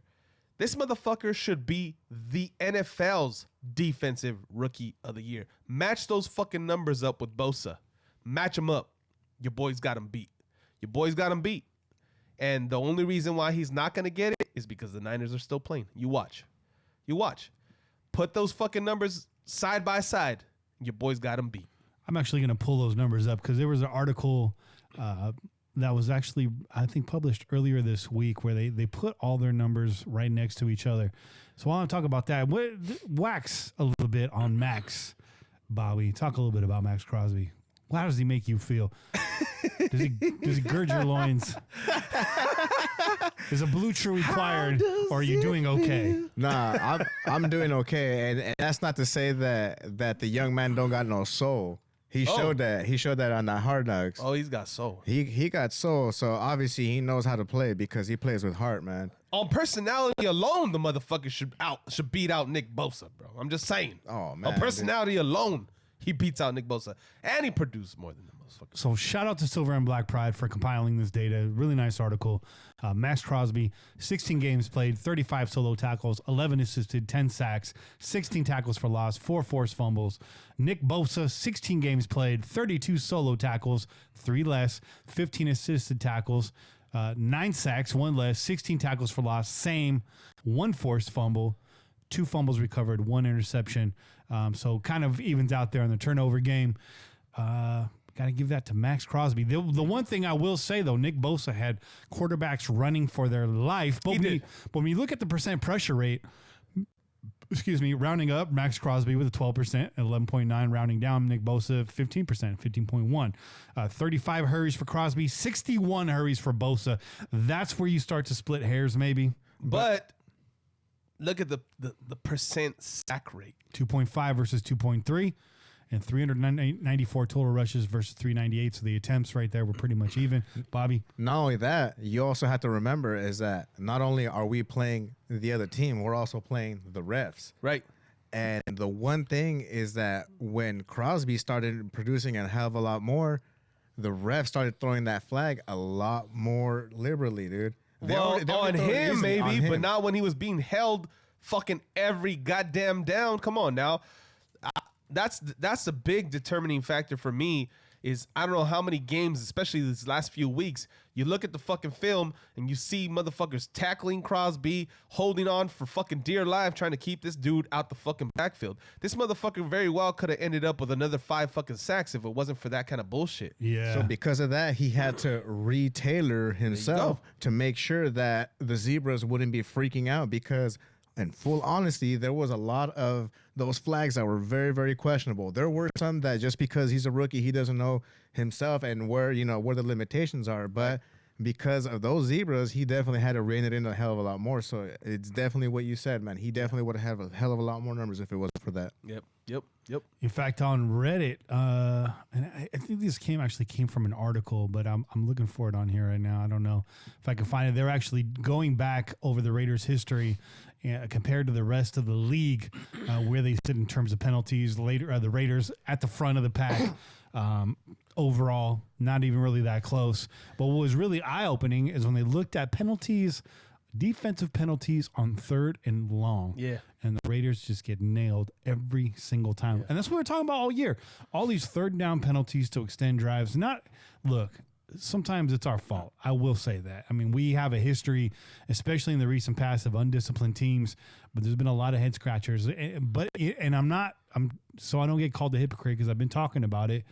We can't lean on this as an excuse anymore because if you look around the league, the officiating has been horrible. I mean, watching the playoffs today, the Saints got jobbed again. That's a questionable call because their corner was being handsy too, but it was a legit push off by the Vikings. It really was. Kyle Rudolph, who caught the game-winning catch, and I was watching the game with Paul, Niner fan, and he was ecstatic because the last thing he wants is to face the New Orleans Saints in the NFC Championship game. No, well, the last thing he wanted was to face the fucking Seattle Seahawks next week. That's the real big factor because 3 times seeing that same team, they know you're fucking shit. They know exactly what you're going to do.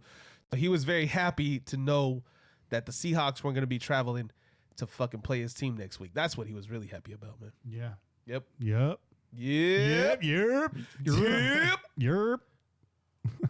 Spent maybe too much time in New York. My guy. My guy. Hey. My guy over here. Let's move on here. Let's do it. 2019's biggest surprise player of the year. Che, who's at the top of your board for the biggest shocker this year? I mean, I think the 2 guys that you would put at the top of that list would be Max Crosby and Darren Waller, right? But the thing about Darren Waller is we started to hear about him going into the offseason last year. Right. And throughout the offseason last year, we started hearing, look out for this guy. And you heard the little jokes. Oh, yeah, no, that guy, no, we don't really know what you're talking about. No, Darren Waller, who's that guy, right? They were making fun of the fact that they knew they had a fucking baller. A baller. Right? And so they were trying to play it lightly, make a lot of jokes and shit. And then this guy came out and did exactly what they were fucking basically leading to, right? They were basically letting you know, oh, we got a tight end. Don't you worry about that. We got our tight end. You guys are talking about, will the Raiders draft a tight end? And no, we got a tight end. Keep talking. Yeah, and then what a lot of people thought was, okay, Darren Waller, he's a big athletic guy, former receiver, turned tight end, right? So this guy's probably just going to be a 3rd down guy or a long, passing down guy, or we're going to bring in somebody else to do the blocking. No. This guy came out, played every down. He played every down. He rarely came out of the game. And if there was another tight end in the game, there was 2 tight ends in the game. It wasn't like he was out on the sidelines watching Morrow play or, he was there, bro. Carrier and him played alongside Waller, not the other way around. Yeah. Okay, so, Yeah, bro. Waller, I think Waller and Crosby are your top guys. If you're looking at it from an offensive and defensive perspective, those are the two guys that are the biggest surprises. But I'm going to give the edge to Max because 5th rounder, bro. Out of Eastern Michigan. Like, who the fuck saw that guy coming? And we were saying, too, this guy could be a force to be reckoned with in a few years. He needs some experience. He needs to put some weight on. Max was like, nah, hold my beer. I got this. Nah, what are you guys talking about? What the fuck you talking about, man? I got to put on muscle before I do make an impact on this game. What you say now, Chuck? Huh? You a plum fool. Oh. Hey, that's for show right on. Shout out Spice Adams, man. Max Crosby, why don't you come on down here and get your 2019 Nesty Award, the first ever 2-time Nesty Award winner in 1 year. Max Crosby, biggest surprise of the season. Double Nesty time. Double Nesty time. Wife said she wanted 8 inches, so Max gave it to her twice. Oh, how you gonna do my boy like that, dog? Come on now. Hey, until he earns that 3rd X, that's what he gets. I like it. But I think he earned that 3rd X. I think he earned it this year. Max Crosby, well deserved. Hell Congratulations to you, bro. Hell yeah. Get that nasty, Mr. Nasty Town. By the way, we didn't have a name for these awards until about 3 minutes before I pushed record, so I hope you like it. Facts. There's no turning back now. Yeah. It's time now for the 2019 most underrated player of the season. Ooh. This is a tough one. This is a tough one because as Raider fans are, as we'd like to be, Bobby, we like to go into the season hyping everybody up. Everyone's going to all pro, everything. Everybody, all the time. Every time. So, Bobby, what do you think, man? Most underrated player of the season. What's your entry? This is one I think is going to be divided because it's kind of an open-ended thing. Man, underrated. Wow, dude. Yeah. For me, it definitely would have to. It would have to be to a late comer, to Deion Jordan. Ooh, Okay. I like that. Honestly, Nice. I like that. That's the nice. reason why is because remember, man, this is a team effort, and what you do affects everybody else around you. With him showing up, with him having some sort of pass rushing, allows Furl to actually do what he got to do and what he's natural at doing. Right. So it's definitely, I mean, Furl, he was a rookie. Furl. He was a rookie, so he was going to do what he was going to do. Yeah. You know, at the numbers that he was going to do. So, you know, whether he came out with some wild-ass numbers or not, or whether he came out with the numbers that he did, he was still going to be a rookie. But for damn sure, that would have to be my most underrated because that's the kind of cat that you want on your crew. You want the dude that's going to grind in and grind out, and he proved that we should have him back on again, man. So Raider Roo agrees with me, and there's a lot of names in the chat. A lot of people want to make sure Renfro gets a Nesty. A lot of people shouting out Renfro. Grizz agrees with Bobby, Deion Jordan, or Will Compton, which also saw the pig. That's I right. still got to get my Compton jersey. I'm waiting to see if he sticks around for a little bit. Compton.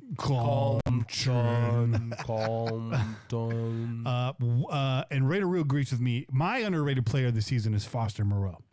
This guy was everywhere he needed to be when we were in the red zone. Yeah. He was, I mean, how many touchdowns did he catch for us this year? Like 4? 3, 4? 3 or 4, yeah. Yeah. Pretty nice, Yeah. pretty nice. But Che, what's your entry in this? I mean, I like that. I like that pick. And we talked a lot about Foster. And we mentioned earlier in the season, a few weeks back on the show about how we might have got the best tight end out of the fucking draft. Everybody was talking about the 2 guys out of Iowa, right? And, Hawkinson. Yeah, Hawkinson. And nobody was talking about your boy Moreau, and all of a sudden this motherfucker legitimately looks like the best of the fucking pack, bro. He really does. The way he played the game for us, the way he blocked, and the way he was able to still be an offensive weapon at times, bro. Because all the attention was going to Waller, and then 5 touchdowns for Moreau. Sneaky ass Foster would just roll out there, catch a beautiful, jump up, grab that shit up high point that ball, and come down with it. And that's the one thing that we didn't expect from him, right? We didn't expect this dude to come out and be some offensive pass catching tight end. We expected him to be probably what the Raiders needed, which was a blocking tight end coming into the season. We had our boy Lee leave to Buffalo, right? Yep. Shout out to Lee. I'm sorry that you guys didn't pull that one off. I was kind of pulling for Lee the other day, bro, because he's a fucking Raider. Lee's a fucking Raider, bro. Yeah, Definitely. I didn't see Jared Cook at all in today's game. Did he play? Second half, bro. Oh, second half. Second half he came on. Yeah, second half he came on. I was in my laptop. Yeah. Second half he came on. He came on. So Foster Moreau, only 175 yards, but in the red zone, 5 touchdowns. Noah Fant, 563 yards, 3 touchdowns. And was it TJ Hawkinson? Hawkinson started off on fire. The first game of the season had a fucking 100+ yard game with a fucking touchdown or 2. But finished with only 367 yards and 2 touchdowns. Exactly.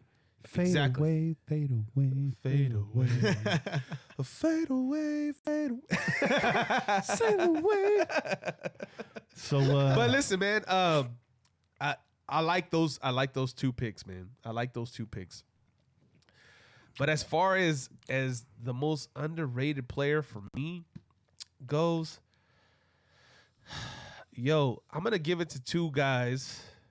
I'm kind of in between 2 guys. Can't give it to 2 guys, but I'm in between 2 guys. What about Trayvon Mullen? Trayvon Mullen, definitely, right? Came on late. Yeah. Came on late. Strong. Firme. Firme. But listen, what about Richie Incognito, bro? What about Richie Incognito, bro? What about Richie Incognito, bro? Because listen, everybody in the offseason, when this started to kind of become the Raiders are looking at Incognito. Everybody was like, no, don't do it. We don't need more of that. And that kind of stuff, right? Yeah. I said meanwhile, everybody was fucking through the roof for AB. Mm-hmm. Right? We're like, yeah, we got AB. We're fucking up. We're going to fuck it up now. And everybody was like, stay away from that dude. That crazy white boy. Oh, man, he's going to fuck shit up. Isn't it ironic? It's ironic. It's they said ironic. the same thing about me when I started this podcast. Stay away from that fucking dude. Crazy white boy going to fuck shit up. But listen, man. And they were right. Hey, we talked about it last week, and I'm going to say it again. That dude came in, and he was, I don't know, maybe it's, I'm not going to say if it's fucking real or not or whatever. All we know is this guy came in, fucking blended in with the team beautifully, said, you know what? I'm a changed man. I'm fucking, I've learned from my mistakes, and I'm here to fucking just make this team better. And that's exactly what he did. He made this team, this offensive line, better, bro. So we saw it. The Raiders saw it. The coaches saw it. The GM saw it. And that's why he got a 2-year fucking extension. Because that motherfucker came in and made this team better. So I'm gonna stick with that one. I'm gonna stick with that one because I also had PJ Hall. Ooh, nice, man. PJ Hall, although maybe he doesn't have the numbers, doesn't have the stats.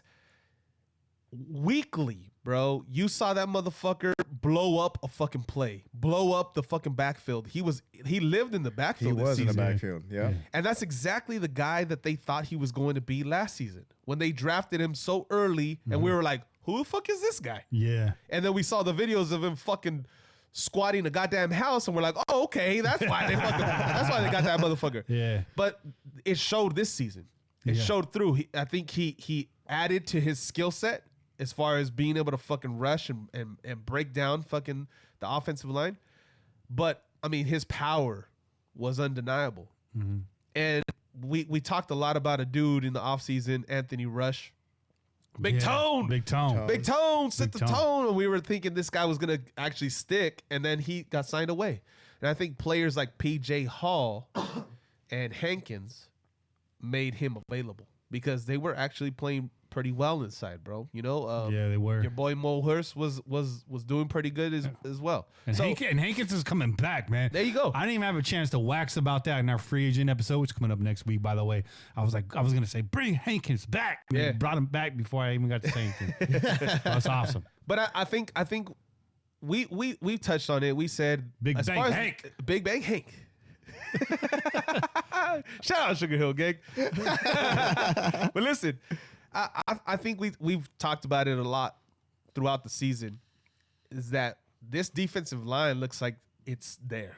Mm-hmm. It's there, and I expect it to get better because of all the youth we have on this team. Yeah. Right? We're gonna add. I see us adding some more guys there as depth for sure. Right? We'll add a defensive end in here somewhere, and we'll probably add another DT, and we'll let it play out in the offseason and see who fucking sticks. Right? Yeah. But I think without a shadow of a doubt, they got that shit correct because the guys that are there are performing. We just need the rest of that defense to fucking follow their lead. There's no more projects on the defensive line. We got multiple different player types all playing the right position where they fit and comfortable in rotation. Yeah. And it's working out really well. So this is a long discussion. Yeah. We can go on and because I mean really every Raider is underrated. I gotta say that. Yeah. Everywhere. But I'm gonna make an executive decision right now because we're all over the board. I think everybody had a really nice entry and really good justifications for those entries. But I will say this, when it comes to a player, when you talk about really being underrated and people saying, no, he's not going to do it, this isn't the guy, I think, Che, you're absolutely right. I think Richie Incognito is the guy. I think it's Richie Incognito. So Richie Incognito, welcome to the 2019 Nesty Awards. You deserve every moment of this. Bask in the glory, your newfound resurrected career with the silver and black. Good luck in Las Vegas. Hell yeah. I mean that from the bottom of my heart. Good luck in Las Vegas because goddamn, wow, that could go sideways real fast. Very fast. But Richie Incognito, you deserve every ounce of this award. We appreciate you. Here's your Nesty. Yeah, boy. Woo. Yeah. Get TJ Hawkinson off my screen here. God damn you. I wanted that guy. That was the guy I wanted to draft. Biggest disappointment. 2019's biggest disappointment. You already know who I'm going to say. I've been saying this already. I've been saying LaMarcus Joyner. Biggest disappointment. I thought I was through the roof when we signed this guy in the offseason. I thought this is exactly the veteran leadership we need in our defensive backfield. He's going to make it all come together. The good news is about LaMarcus Joyner, they are moving him to safety. Looks like they are bringing him back. And, that is where he did shine when he was with the Rams. So who knows? He can turn it around. We are not talking shit. LaMarcus Joyner, you are a Raider. We want to see you do well. Next year's comeback player of the year, Nesty? Possibly. Maybe.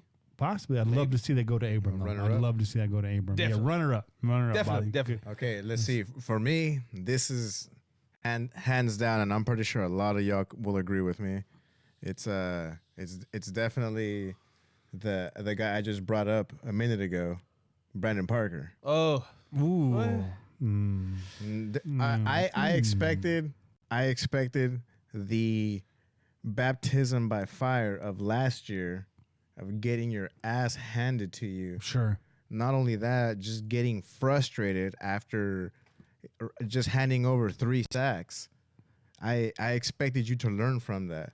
I expected you to come back and do something like that. And when we needed you to step up, you did not step up at all. I agree with that. But my concern about Parker was, who do we have on this squad to bring him under his wing? It's not Colt Miller yet. It's not Trent Brown. Both of these cats are still pretty young.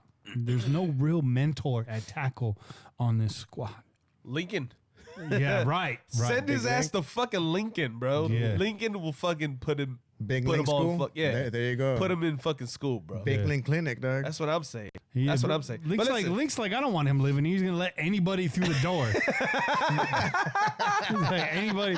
He's gonna leave the door wide open. This motherfucker lets everybody in my office, man. What the fuck? I'm trying to get some shit out of here. Just let everybody in my office right now. Goddamn you, Parker.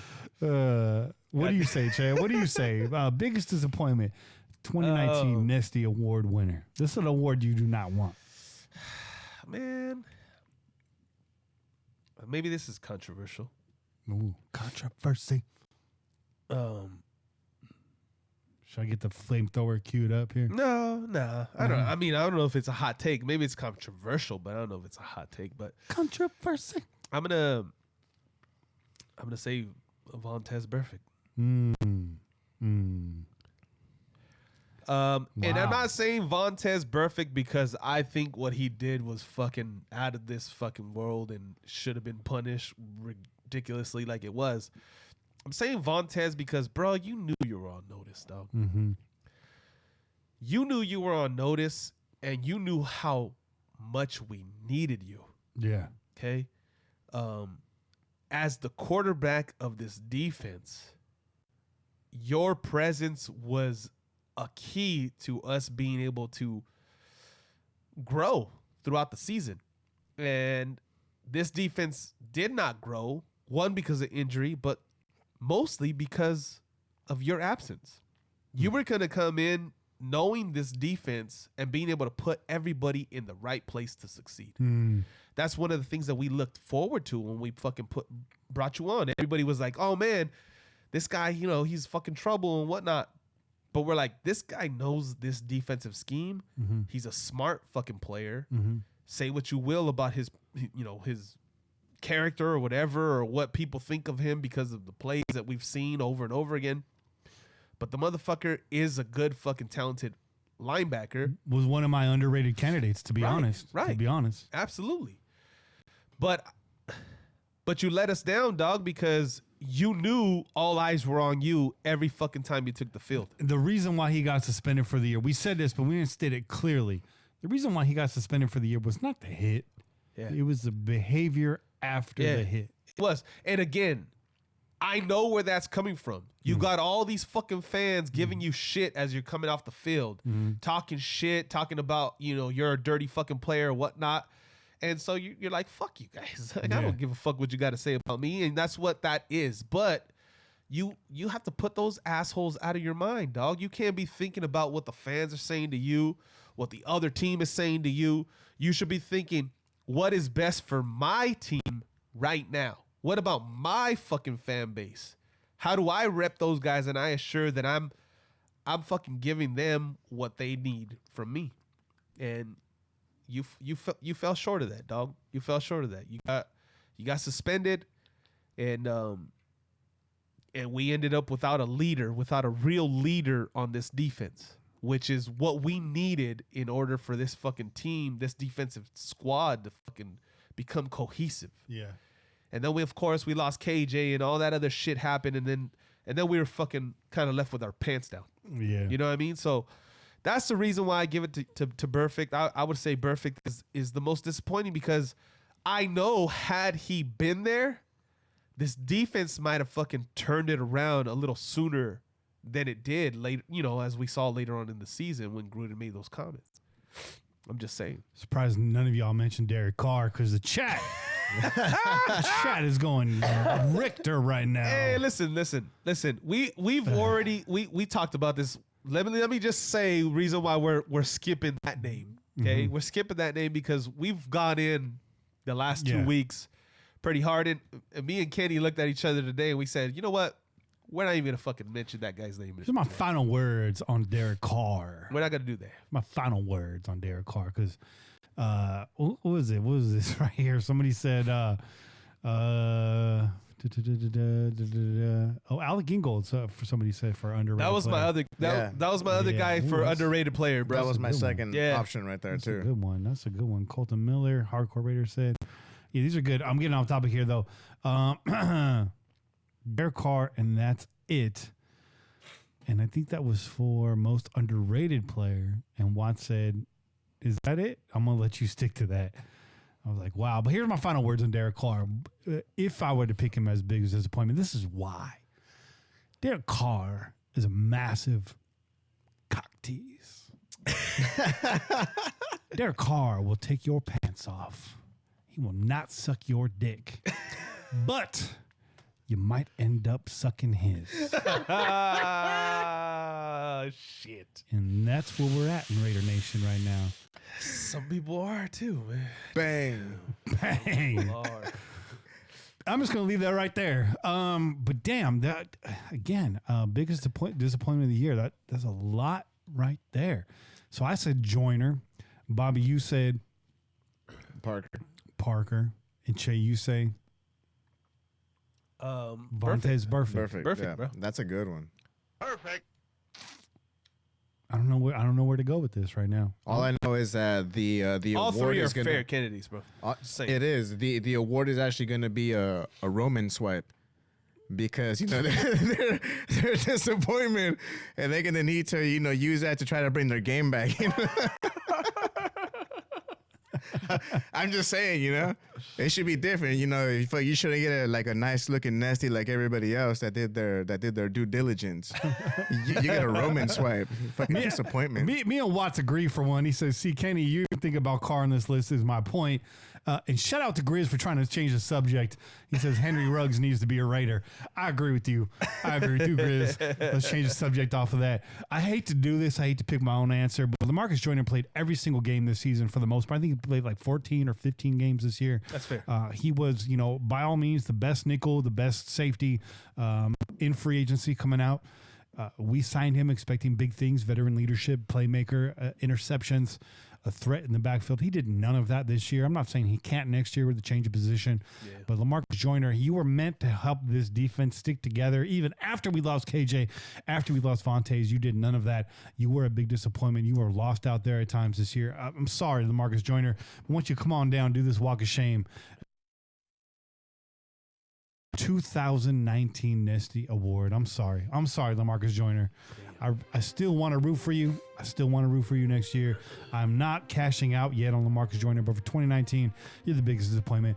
I'm sorry, dog. You're going to take that all the way to the bank. You know what? Take that, put it on your shoulder. Let that be a chip for next season. Get that comeback. You guys mad? Get that. No, I'm not mad at that. I'm not mad at that. Good. That's fair, bro. I was hoping you'd be mad. That's fair. But That's okay. Let's switch gears here. We're gonna do some Pillager awards right now. Hey, real quick. Just want to say, can I fire off the first one? Because I gotta step out of here real quick. Do it. Okay, let me fire off the first one for. Hold on. 2019 Nesty Pillager Awards. These go out to y'all. These are not players. This is you. So Chay's gonna give you the 2019 biggest disappointment of the year Pillager Award. I'm just kidding. 2019 Trash Can Pillager of the Year. I'm just playing. No. We wouldn't do y'all like that. Listen, man, the 2019 Caller of the Year for me. Yeah. Okay, for me. Okay. We have fire fucking calls. Every one of them. But your boy Pete. Thank you. Your boy Pete. He lives in the chat. He lives there.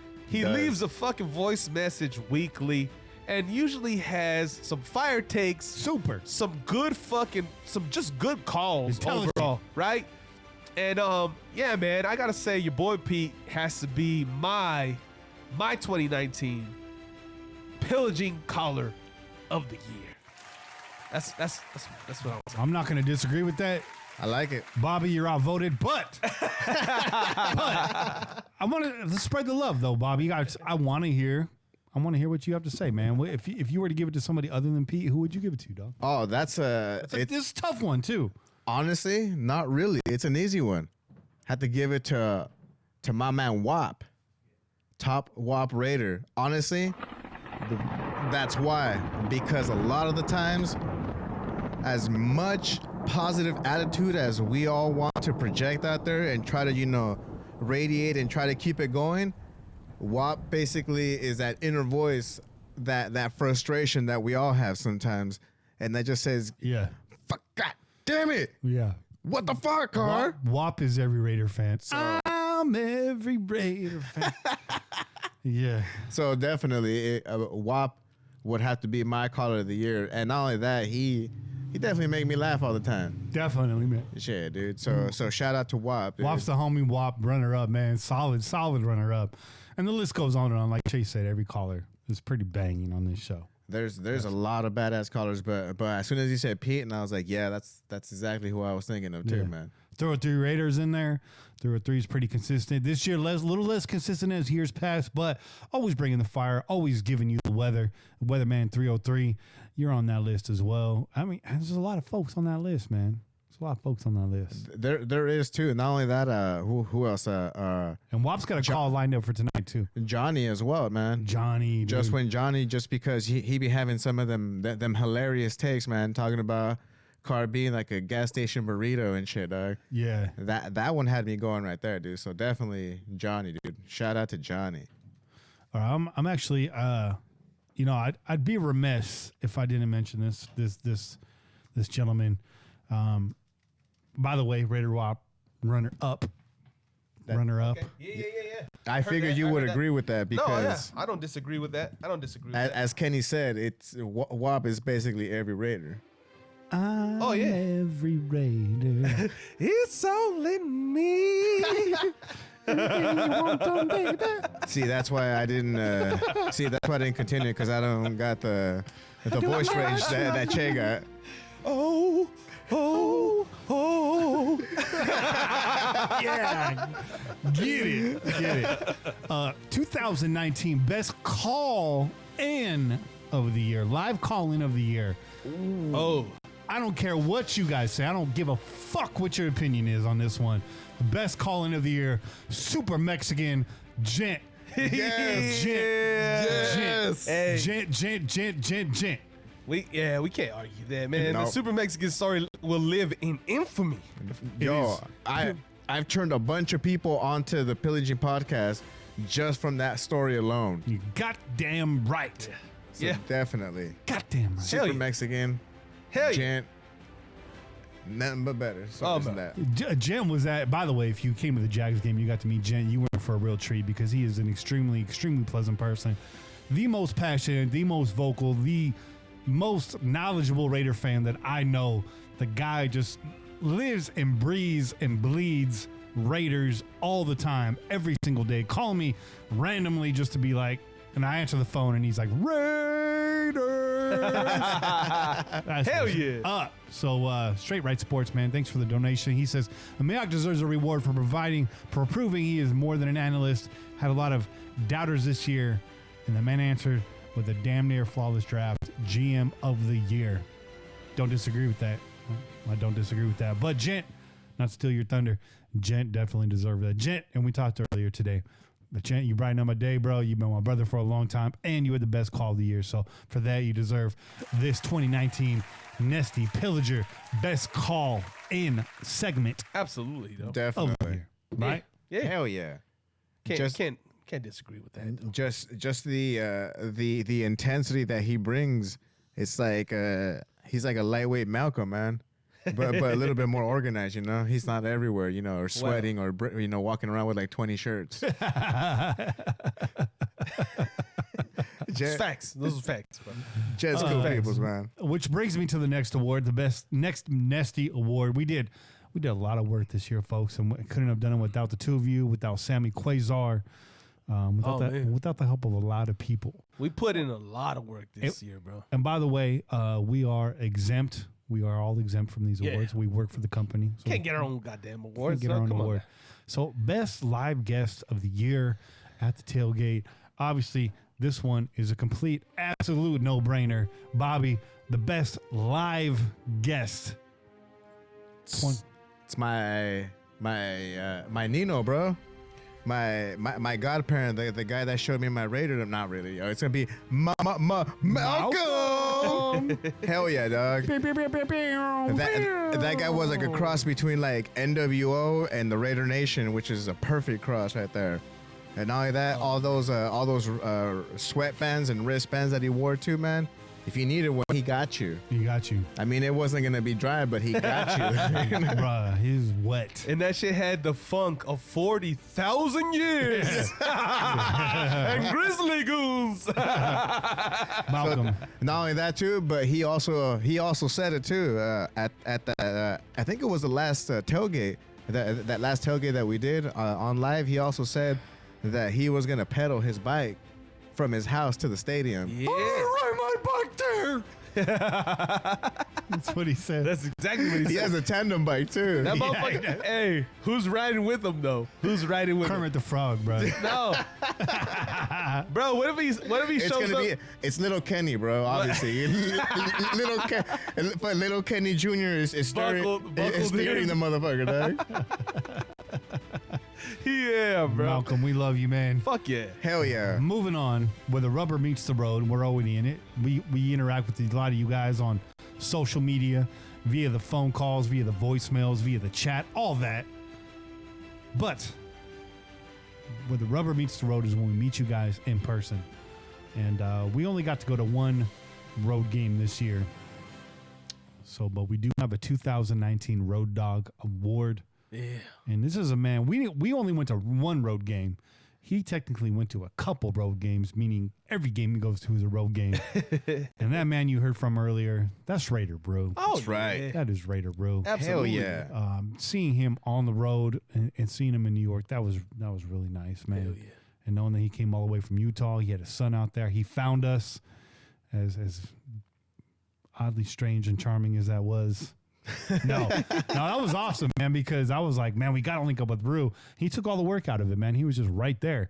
And that's awesome, dude. That's just really awesome. That's not fanship. That's friendship. That's what that is. Absolutely, man. Yeah. Absolutely. We don't look at you guys as fans. We look at you guys as our friends. I mean, he, like you said it right there, perfect, dude. Like, he had his son out there. Perfect. He was like, hey, check it out. He's like, these are the guys that you hear that I talk to, that I interact with. Not only that, they're also into the exact same thing that I'm into, and his son is actually into the Raiders as well, because not all of his boys are into football as much as he is, and his son that he brought out there, he's all about that, dude. So it was perfect that he was able to hang out with us, you know, and also basically keep passing on that Raiderdom to the next generation, man. Yeah. So he's definitely very, That's a beautiful very, thing. very, very deserving of that award. Brew, man, you're awesome, bro. I say you're awesome. You've excelled at every single facet of pillaging, whether it's the 2-minute drill twice, 2-time 2-minute drill champion. Let's just say that. Two times. We should honestly just give all the fucking awards to Rue. He's gonna win them eventually, bro. You've been a tailgate MVP. Yeah, that's right. And now you're the 2019 Nesty Road Dog of the Year.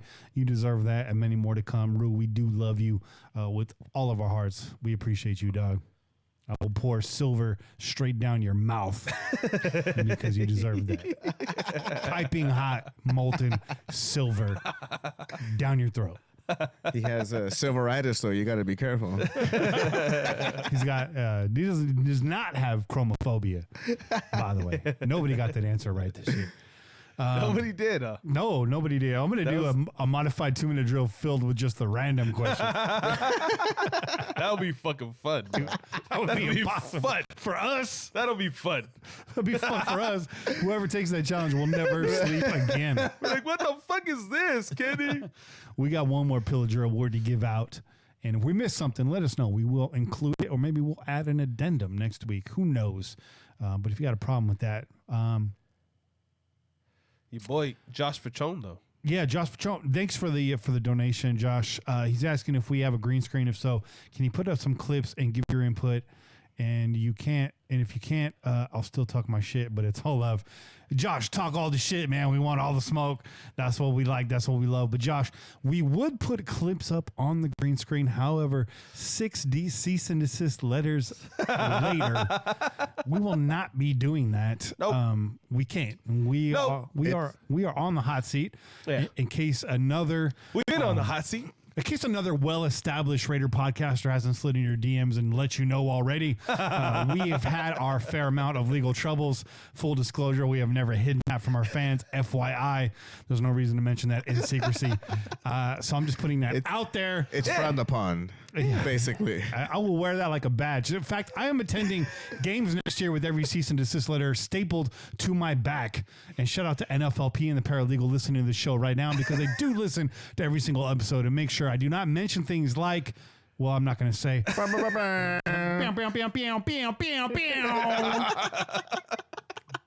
I cannot and will not do that, but no, man, that's definitely something that we wanted to do. We wish we could, bro. Just so you know, we wish we could put up some clips and review and talk about it, but unfortunately, that's just not in the cards for us. What I could do was post those clips to another place and just give you the timestamps and be like, if you look at 45 seconds in, no, I'm not messing with you, Josh. It is a good idea, and it seems fairly obvious, and that's the only reason why we don't do it, man. We would love to do that. we would really love to do that. But hey, man, if you want some nice film breakdowns, there's actually the sleeper dude that you need to check out is on Raider Ramble. So follow RaiderRamble.com. There you go. I'm blanking on dude's name right now. I think I know it, but I don't want to say it wrong. But we'll give that to you at the second half of the show. We'll give him a shout out. There you go. Raider Ramble. Obviously, you already know the obvious. Gypsy's out there. You got Ted DeWinn's out there. There's a lot of great film breakdowns. Chris Reed does a really good job as well. Yep. He's writing for Raiders Beat right now, right? So, Raiders Beat. Chris Reed. But Raider Ramble, man, they got the new up and comer, and I think he's doing actually an excellent job. I think you need to watch out for this dude. So I will find that name right now. But we got one more nesty to give out. Yeah, boy. Tailgate MVP of the season. Ooh. This one. Ooh. I got my own entry. Okay, there's one guy. There's more than one guy that was at multiple games. There's one guy that was at more than one game and made probably the most important impact. If you came to the tailgate and you ate good, either Bobby cooked it, but I can't give him the award. He works for the company. Yeah. It's our man Anthony, man. Yep. It's our man Anthony, dog. Yep. Not only that, but he closed out the year perfectly for us. True. He grilled us some fire steak. Try tip. He brought some unlabeled bottles of wine. Yeah. And he tried to fucking get me with them unlabeled bottles of wine. I think he mashed those up with his feet, man.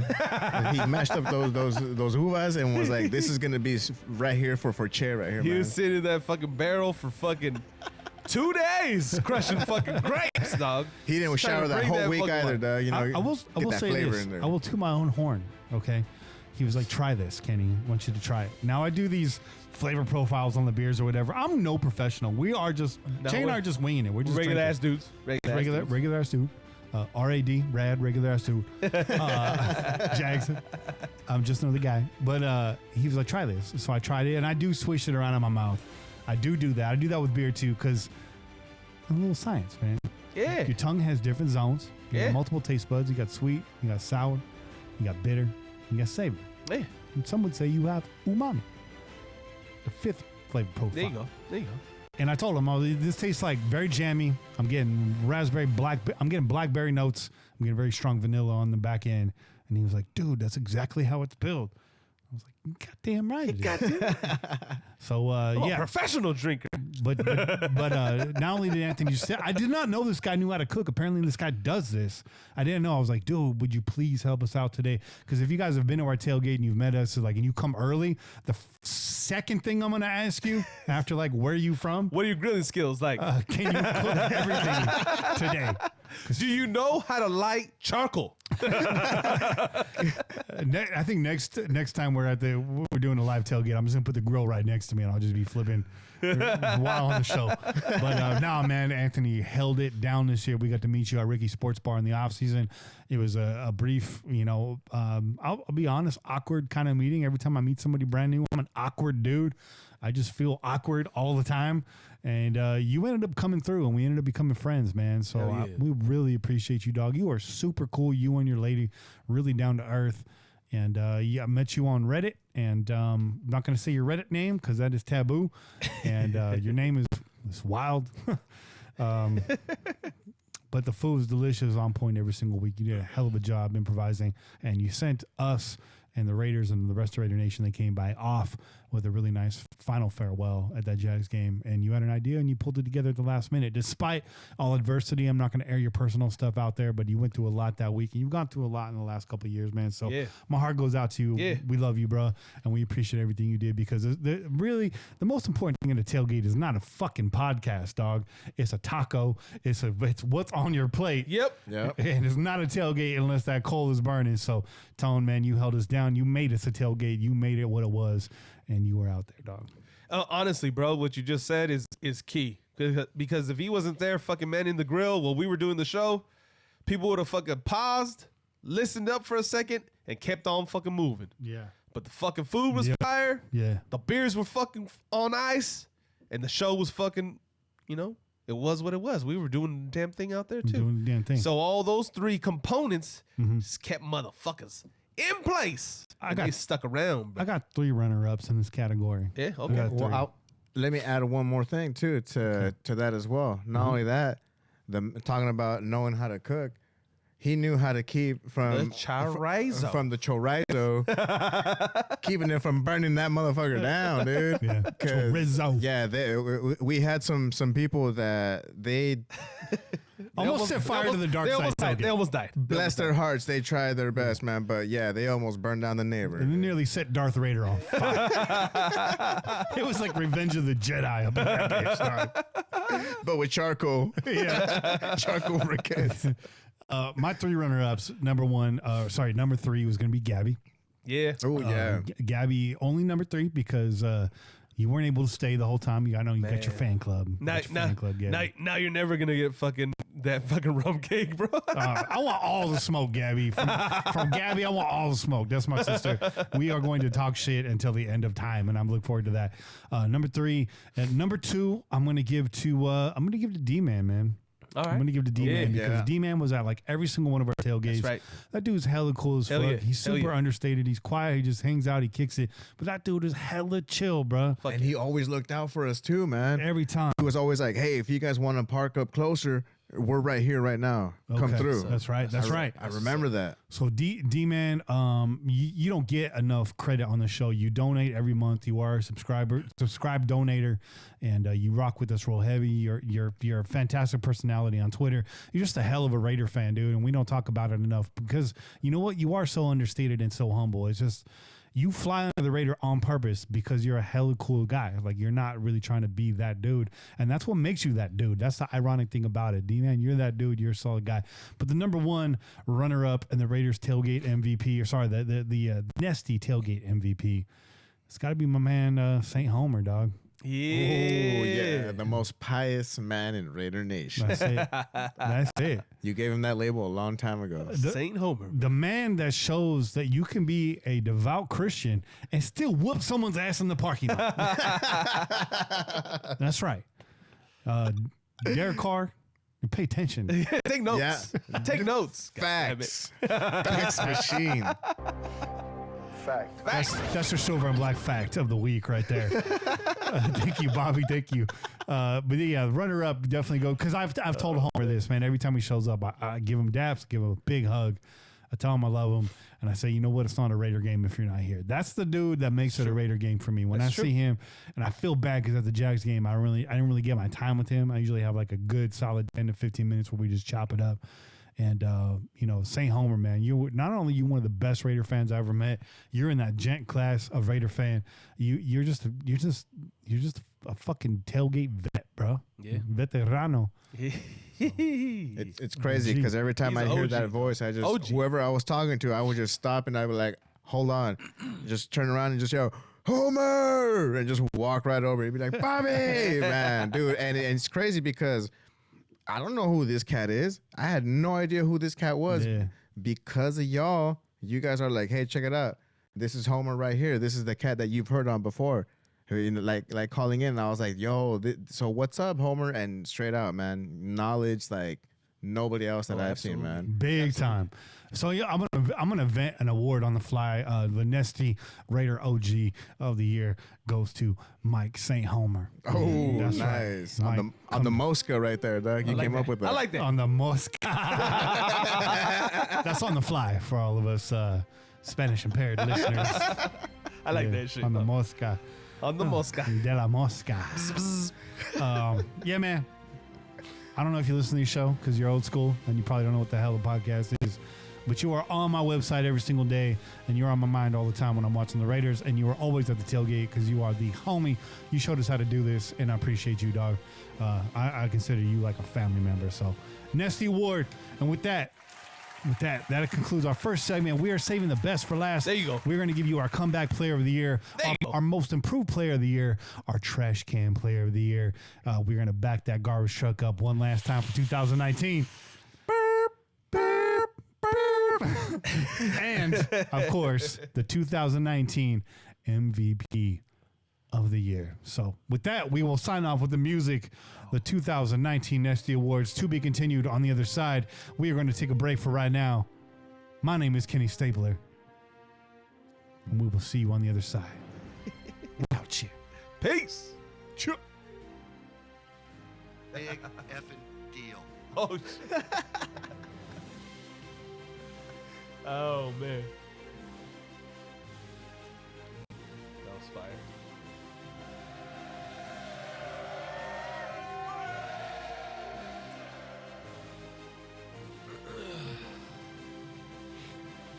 Just mocos, man. I got that fucking moco in the back, dude. This shit won't go away. Yeah, well, at least it's in the back and it's not up front where it's fucking like Just running you and feel shit. like it's gonna fucking fall out your goddamn face.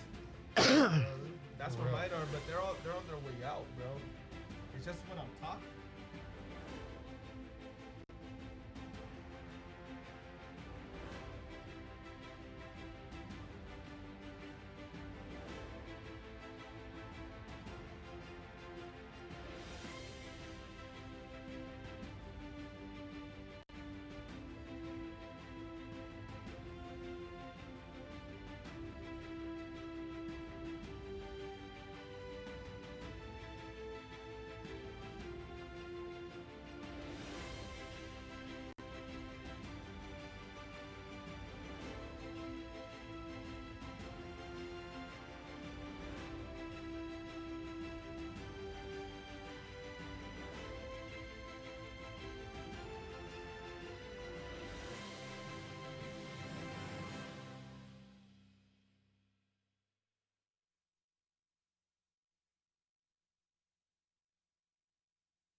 Hey. Sorry. We did not fall off a cliff. We're making some coffee, some cafe downstairs. Café con leche, if you're Bobby. Downstairs. That's right. Café con leche. Café con leche. I know my name. I know my name. Todo lo negro tomamos café. That's the jam right there. Sorry, I had to bring some of that old school fucking, music back, man. Yeah. When I used to wear my tres flores, man. And a hairnet? No? You gotta do it, bro. You gotta get the hairnet on. But I don't do that no more, but I still got the comb. There you go. The fucking hand brush. You seen it, man? Shit. I had one, dog. Shit. Oh, man. You slide that fucking finger in there. Bam, look at that right here. Wow. Shit. I'm like on my fourth one, man. These things last forever. Yeah, dog. they do. Straight out, bro. The only thing that'll fuck them up is the hairspray, dog. that Aquanet, bro. Yeah. Straight out, man. If there was a nuclear war, the only thing that would survive would be the roaches, Twinkies, and these penis right here. And the hand brush, bro. The hand brush, dog. The hand brush. It's a fucking facts. God damn. Our boy Kane's on the chat. Kane's on the chat. Kane's on the chat. Kane, we're coming to you. Should I just get him on the line right now? Yeah, get him on the line, dog. Hell yeah. All right. Give me 1 second here. Shit, man. The chat's on fire tonight, by the way. Y'all holding it down, man. Shit. All right, Kane, I'm going to call you, and we'll come back. We'll rejoin with you on the line. There we go.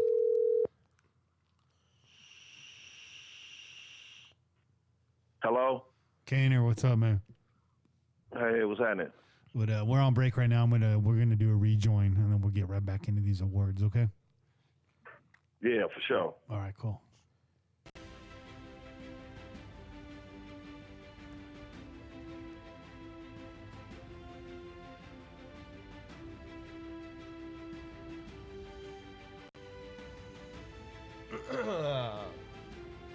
Oh yeah, here we go. Estamos bien.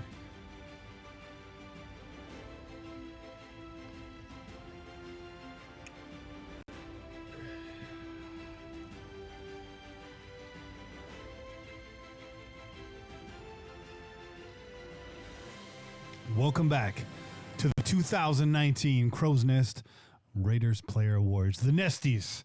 I'm your host, Kenny Stapler, joined, as always, By your boy. Ch- And Bobby Wasabi. and on the line right now, brought to you by NFLShop.com, is Kane with Kane's Corner. Kane, welcome back to the show, my friend. How you been doing? Happy New Year, bro. Happy New Year, fellas. Happy New Year, What's brother. going on? You know, ain't nothing but a chicken wing. Everything is everything. It's 2020. We're seeing clearly. What'd you do for New Year's, man?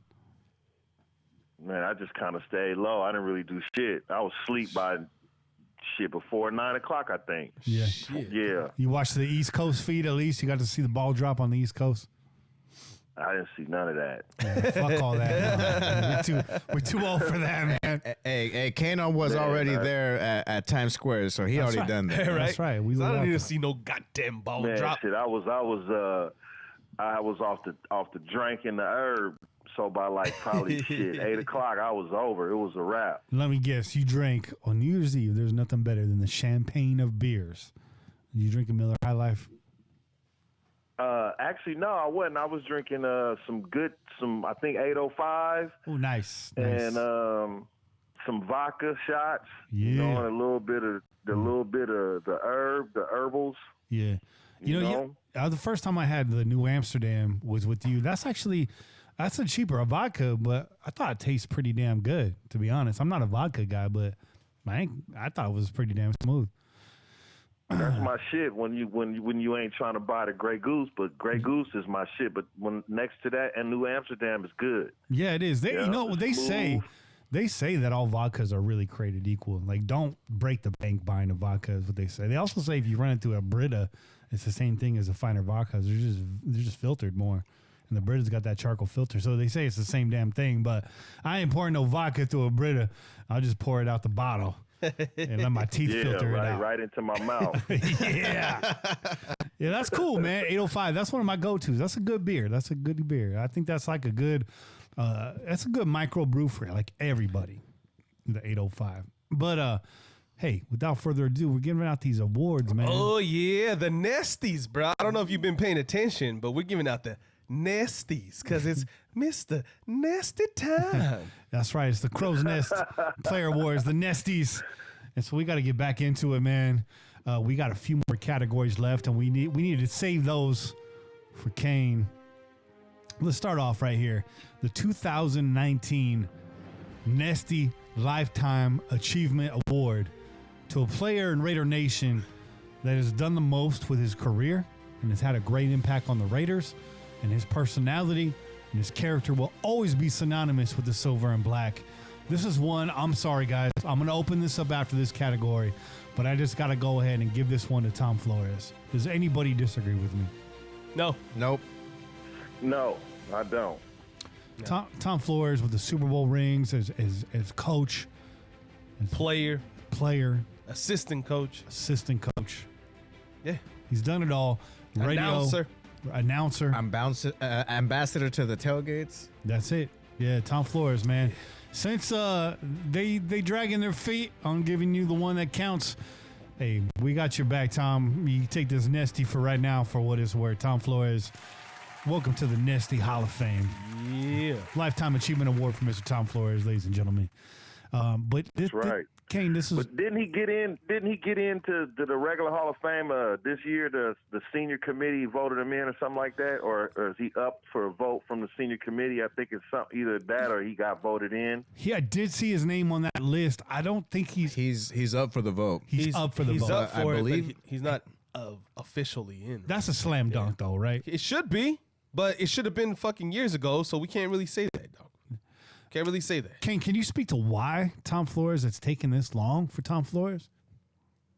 Yeah, because you can't take away what he did as a player and what he did when he was with the Chiefs or when he was with the Seahawks. But for you want to look at his career and you want to say, okay, he's going to the Hall of Fame because he won 2 Super Bowls with the Raiders. You want to look at that as his biography of really why he should be in. And that credit goes to Al Davis. For some reason, I don't know why, just like with the same thing with John Madden, he goes in as an announcer. I just think all those years, those years that the Raiders were successful, the coaches didn't get Al Davis got all the credit for that, and they felt the committee feels as if though we put the person in that was responsible for those years, and he's already in the Hall of Fame, so we don't have to put John Madden and Tom Flores in because their body of work with the Raiders was credited to Al Davis. That's my thinking of why he isn't in. Anybody else may have another thought, but that's just me. That's my gut feeling. I like that. Yeah, can't argue with that, man. We can't argue with that. But Kane, we brought you in here to really top off these awards because we got the most important stuff coming up. We're gonna have the trash can. We're gonna have the MVP. We're saving those for last. We got just 2 more in front of those. We got the 2019 Nesty Comeback Player of the Year Award for the Oakland Raiders Comeback Player of the Year. There's a lot of guys in contention for this award. I'm not going to just include injury. I'm going to include players that maybe disappeared and we've been waiting on. I'm going to throw Carl Joseph in the list of candidates. I'm going to throw Darren Waller into that list of candidates. I'm going to throw Colton Miller into that list of candidates. Those are my candidates. Is there anybody we haven't considered for this award? I'm gonna say hands down. The list is great, but I think hands down, Darren Waller needs to get that. He's overcome a drug addictive, on pills, and he's overcome a lot.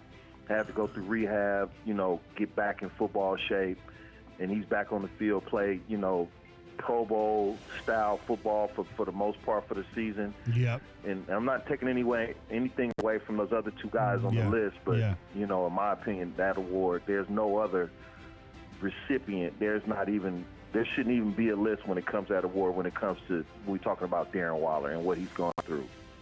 So, and I agree with you. I'm looking at my notes right here, and the name I got penciled in is the same. Is Darren Waller. No arguments, though.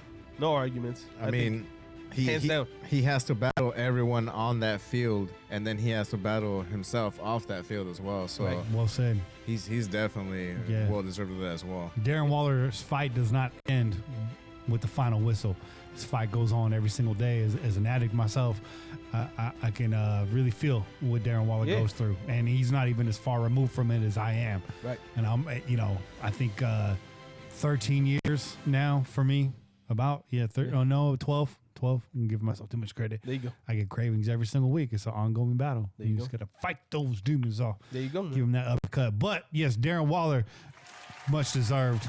And I love to see you keep stacking these days one day at a time, my dog. And I know the off season, it's got to be tough, man. But at least in the season, you got a lot going on. Stay busy. Stay in the gym and stay in the fucking production booth, man, and keep busting out fucking records if that's what you're going to do. That's what you're going to do. You know what I mean? Yep. His music ain't bad, man. there you go. Oh, dude. That's what I'm saying. Straight out. Yeah. That's what I'm saying. I like that last album he dropped. Yeah, real good stuff. Darren Waller, 2019 Nesty Comeback Player of the Year. Let's keep moving along here. We're going to hear some similar names in the next category. The 2019 Nesty's Most Improved Player for the Silver and Black this year. Again, Carl Joseph has to be in that mix. Colton Miller has to be in that mix. Yeah. Right? Who else are you going to throw out there? Even Darren though Waller again. Darren Waller. Darren Waller, he wasn't a rookie this year. He had actually played for the Ravens, so this would be a comeback year for him as well. Yeah, an improvement year. I agree with that. Who else you want to throw out there? Most improved. DeAndre Washington, you can throw in that mix. Maybe, Well, you know what? slightly DeAndre Washington did a nice job of filling in for Josh Jacobs when he was out. on the cusp. So I think that's definitely fair.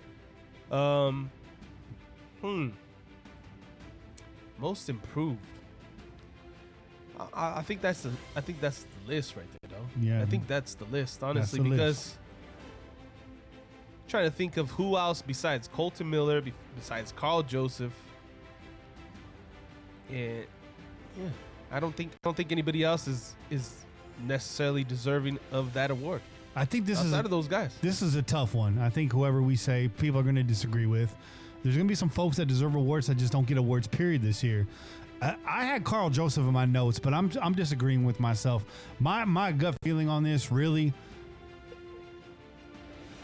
it's got to be, for me, it's got to be Colton Miller, man. Yep. He got dragged through the mud last year. hurt. And it was real quiet this year when it came to Colton Miller. A couple times, people picked on him. For the most part, dude was pretty solid. Kane, what do you got to say about this? Who's your guy? Between those two guys, I would have to go with y'all with that. I'm gonna say Colton Miller. Colton Miller, most improved player. Had battled through injury all last year. Was disregarded due to his draft. Where he was drafted and who we could have drafted besides him. He had a lot of baggage, or a lot. I don't want to say baggage, but he had a lot to carry last year, and he's overcome that. So I would have to say Colton Miller. The chat wants us to throw Tom Cable out there. They want us to throw Daryl Worley out there. I want to say Daryl Worley did enough to be most improved. I think he was still shaky this season, actually exposed quite a bit this season, and solid at other times, but not enough flash to really tip the scales in that. I would still say Worley has a lot to improve on. Tom Cable, hell, man, I mean, when you got a line that size, I expect you to do that well. So I wouldn't even say most improved either. I mean, Tom Cable, like it or not, has got a pedigree for a reason. So, he's a guy in the NFL. Coaches seem. I'm not going to go off on Tom Cable right now. I'm not in the know enough. No, you know what? The one thing that I would say is when let's throw it back to when we had our boy Lincoln on. Yeah. We asked him that question. We asked him if there was an issue with the offensive line coach, and he said no. I think we got the right guy. I think people are just looking at it from a different perspective. They're just not. They think because of what that line had done seasons before that it was Cable's fault, right? But I think we got to see as KO left, we lost. We didn't have a stable right tackle, right? we started seeing that it wasn't necessarily maybe the scheme, but some of these guys just weren't right anymore. They weren't right anymore. They weren't 100%, and they weren't the guy that they were a couple years back. And so you replace those two guys, you bring in Trent Brown, and you bring in Richie Incognito, and all of a sudden, this offensive line looks just as good as it was at one point, right? The one thing that I was going to say about comeback players, not comeback players, most improved, was what about some of these backup offensive linemen that had to go in there for Incognito and Gabe Jackson? Because they held their own, bro. They held their own. Bench player good. Yeah. Good. Exactly. And we were worried, right? I got to say, we were concerned. We're like, fuck, we got to start the season without Incognito, without Gabe Jackson. We're about to get wrecked. And we were pleasantly surprised to see these guys hold their own. In some cases, kind of outplay. Surprisingly enough, Tom Cable is touted as one of the best offensive line coaches in the game. See, this is what people don't see. But if you talk to other coaches around the league, Mike Tice, Tom Cable, those names come up as one of the best in the game. And you just gotta, that you gotta kind of go off that in order to overlook what happened last year with the line. There was a lot of injuries, like you said. So Simile wasn't the guy he was in 2016. True. Yep. And then we didn't have a right tackle. But look at the progress of Brandon Parker. Look at the progress of the right tackles that's behind Trent Brown. Like you said, look at the progress of the backups. You made note of that, Che, and that's really good coaching. That comes from coaching, and that goes back to me. Like I said, he's one of the best in the game. So, if you want to throw him on that list, that's fine. But I still say Colton Miller, as most improved. Can we agree on that, guys? Yeah, that's without question, dog. Without question. Definitely. Colton Miller, man. Yeah, I think so. Most improved. My runner-up in that category would be Carl Joseph. I think he had a really nice season this year. I think being, not the only safety and underrated, we should have included Eric Harris, man. We really should have included his name in that conversation. But, with Carl having Eric Harris back there as well, and having actually some serviceable corners in front of him, I thought Carl Joseph was able to do a little bit more in his wheelhouse this year. I thought he had a great season. But overall impact, Colton Miller's out there every single play, and he's out there to protect the quarterback. So Colton Miller, hands down. Can't disagree with that. I thought you said Carl Joseph, or you were going to say Carl Joseph just to justify like those 40 fucking Carl Joseph jerseys. Oh, yeah. I'm still waiting for you to do a podcast with all the jerseys on at the same time. You know what I'm going to do next season? I'm going to include the one that says Carl Joseph on the back. I should pull that out the closet right now because I don't think anyone's ever seen it. I'm going to carry them around on hangers at the game next year. Hell yeah. Yeah. Hey, it's going to be hot, so you'll be sweating already, dog. Yeah, I'm just going to put them on hangers, and if I run into Malcolm, maybe we'll do a jersey swap, a hanger swap. That shit would be dope. That'd be awesome, dude. Jersey swap. What are you going to ask him for? That Rowdy Piper shirt? Oh, I can't take that away. He ain't never going to give that shit. That one got everyone's autograph on that, bro. You have to fucking go in the goddamn steel cage match with him for that shirt, bro. Yeah, Kane was there with me. The jersey I need to replace is my Lester Hayes jersey. He signed it, so I'm not wearing that jersey. Oh, no. So I need to get. As a matter of fact, that shit should be in the fucking frame, hanging up in the goddamn studio. That's what I told you when he signed it. I was like, I'm so shocked you ain't put it in the frame yet. No, that's real talk. I'm just lazy, dog. It's on a hanger in my closet. It's perfectly safe. We'll get into a frame. You know what I should do? Well, that doesn't make sense. I was going to say I should frame it with the tickets, but he's not on this squad, so that wouldn't make any sense. Right. But yeah, maybe a couple other things I have around, like some other Raider stuff. I can doctor up a really nice frame. But we're getting off topic. We saved the best for last. The final two awards: the 2019 Trash Can Player of the Year. I could not do this award without Kane on the phone. Nope. Kane, you and I invented this award. We needed this award. A lot of people hand out MVPs. Nobody hands out the Trash Can Player of the Award. Oh, yes. Yes. The Pillaging Podcast does. But we do. We do it for you. And even had a backup, a dump truck backing up too, man. That was the best part. Okay, let's do something a little different here though, because Okay. Throw out some candidates. Ooh, boy, I'm about to piss some people off. Do it, yeah. Let's put a couple people on the list, and then let's choose. Because I'm about to piss some people off. So either we could do this, and I could give you my trash can player, whether y'all like it or not. I don't care. I want you to go all in, bro. I want you to go say everything that you want to say. Well, being is it that, how I want to put this, and I'm not hating, I really ain't, but only really one person, and this probably not fair. This is probably not fair.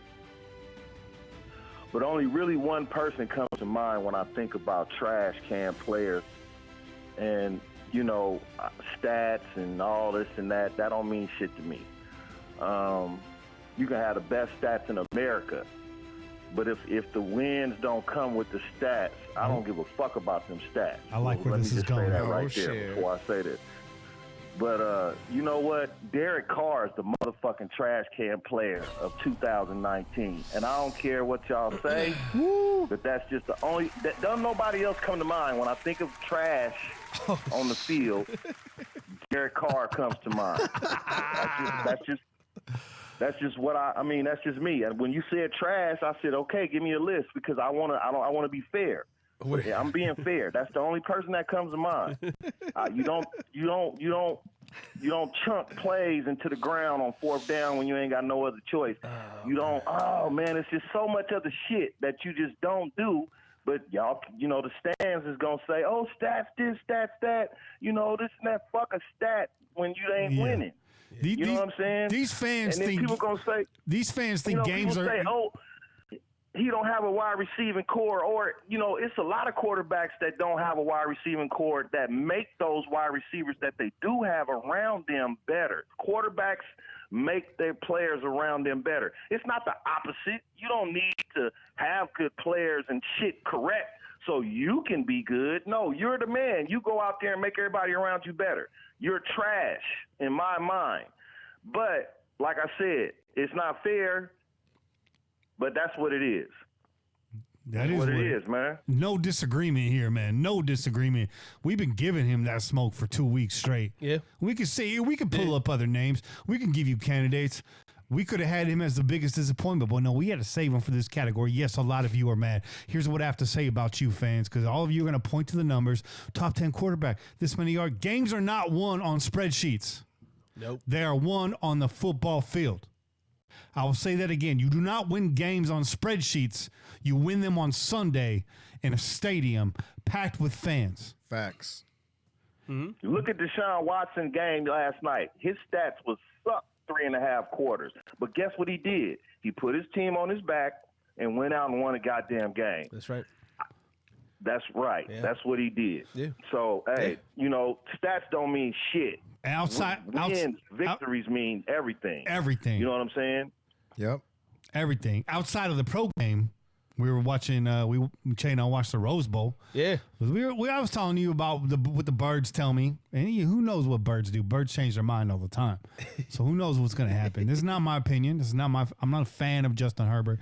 But we watched this game to watch Justin Herbert because little bird told us to pay attention to this game. Right, we did. And we did. And again, a lot of people don't like this guy. I see why. I get it. I totally get it. I do not disagree with you at all. Mm-hmm. Doesn't have all the factors. He's not the sexiest, most exciting quarterback out there that's available. No. I don't know that I want us to draft him. I really don't. It really depends on who's in place to train this kid and where his heart's at and all that. Right. But as trash as his stats were in that game, Wisconsin had him pretty much bottled up the whole game. Yeah. Both the run and the pass game, they weren't doing shit. That was a defensive game on both sides. Absolutely. Say what you want. Justin Herbert put that game on his back. He scored 3 touchdowns. The defense chimed in for a 4th, and they won that game with 28 points. Yeah. He ran 3 fucking touchdowns. He stiff-armed motherfuckers on the way to the end zone. Yeah. Nobody's doing that. He showed heart, man. He showed fucking heart. His stats were shitty. Go pull up his stats. I think he had like 148 yards passing. Some shit like that. And an interception, right? Or some shit like that. Was garbage. But had heart. He showed some fucking heart. And for those reasons alone, I'm not going to say I want this guy, but that's just something that we want to fucking see from our quarterback. A guy that has some fucking and, heart. A lot of people, not to cut you off, to add to what you're saying, a lot of people will say, "Oh, he's doing what John Gruden wants him to do. He's being safe with the football." John Gruden might want you to be safe, but he don't want you to chunk the ball away on 4th and 3 and not even try to run for the first down. He also wants you to use your legs. He also wants you to create, and you have to do that in this offense. Going back to Joe Montana and Steve Young, you can't just stand back there. Either you going to dink and dunk that motherfucker or you going to break and run. Look at those quarterbacks, the quarterbacks that start running this shit before everybody else is running it. They was running. Right. But you know what? Steve Young will break and run on your ass in a minute. And I hate the 49ers, but they was local, so we had to watch them. Steve Young will break and run on your ass in a minute. Same offense. Rich Gannon, break and run on your ass in a minute. Same offense. But it's important from getting tackled from running. Same offense. It's important to understand. It's important to understand when to fucking run. Okay, like the way that those guys ran, the guys that you're talking about, it was instinctual. Okay, it was instinctual. They was like they felt when it was time to fucking make a play using their fucking legs. Right? It wasn't like a fucking scheme thing or it was a play that was called like, okay, this play. You're going to bootleg and you're going to fucking run the ball, right? They read the defense. They saw their options were gone. And then they fucking said, well, this is what I got. This is what they're giving me. And I'm going to take this shit. And we've seen time and time and time and time over and over and over again that our boy isn't making that instinctual call. Instead, he's like, it's not what I was expecting. So let me get out of this. And that's where you get the fucking 4th and fucking 3 dump into the fucking ground and shit like that, dog. And I made the comment last week, and we said we were gonna go into Derek Carr, but you brought it to the table. Well, what we said is we've said all we needed to say. Yeah, we're not going to talk about Carr unless Kane wants to talk about Carr because Kane hasn't had the chance to speak his mind, and we needed to hear what you wanted to say about him. Absolutely. But what I said is this dude. This dude is man, you know what? I'm just gonna leave it. I'm just gonna leave it. I'm gonna leave it because I said what I had to say last week. I'm gonna leave it there. No, but you're right. I'm gonna say it. He's timid. He's not. He's being too safe with the football. You're looking like a stat guy. You look like you're scared. You don't want to throw an interception because you don't want them stats. You know what I'm saying? You're not looking like the Derek Carr that was like, I look to Brett Favre. You know what I'm saying? That I'm a gunslinger like Brett Favre. That's what he was when he came out. That's what his motto, his that's what he was saying. And he was playing like that. You know what I'm saying? So, you know, at post-injury, Carr is trash in my mind. And you can blame it on Downing. You could blame it on him not having Musgrave. You could say 4 head coaches. You can say all that shit.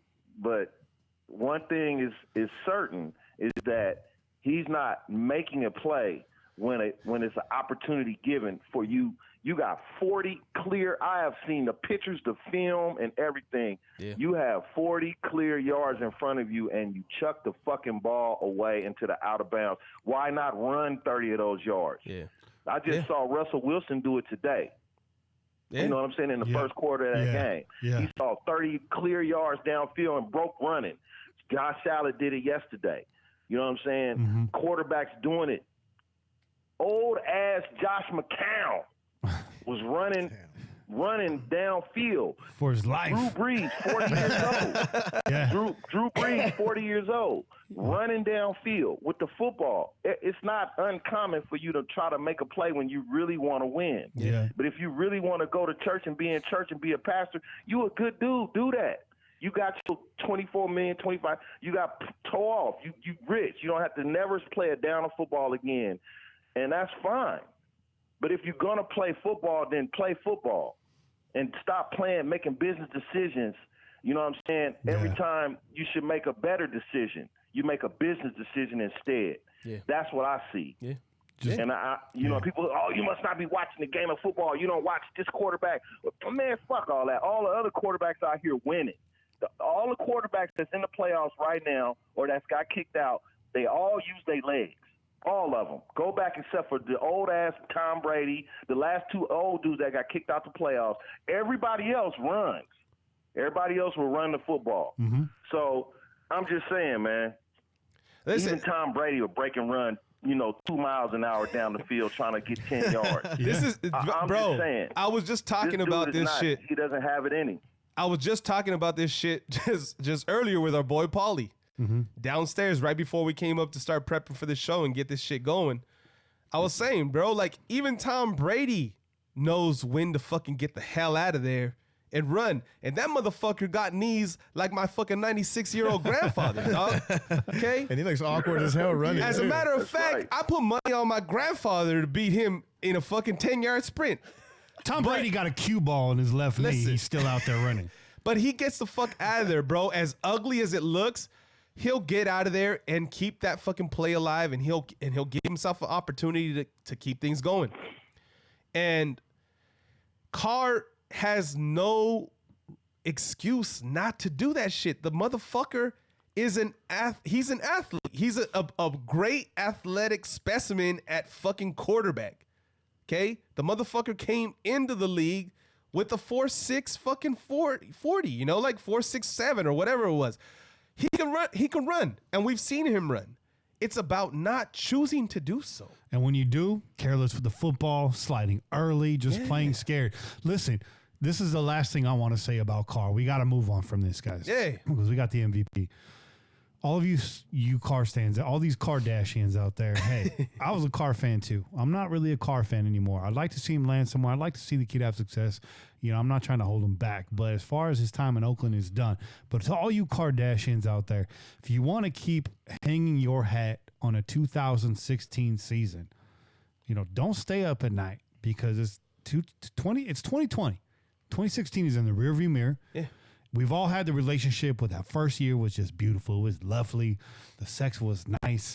Y'all were sharing milkshakes, taking walks on the beach. It was a beautiful thing. And then that honeymoon phase is over. And shit gets toxic in year two. And you keep hanging on for those milkshake days, those glory days, and they never come back. And you keep burning her, and she keeps burning you, and then it just flames out into this really nasty mess. That's where we're headed right now. You're walking into a $2 billion stadium in the entertainment capital of the world.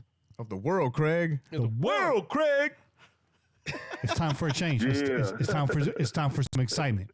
It's time for some excitement. We're all on the same page.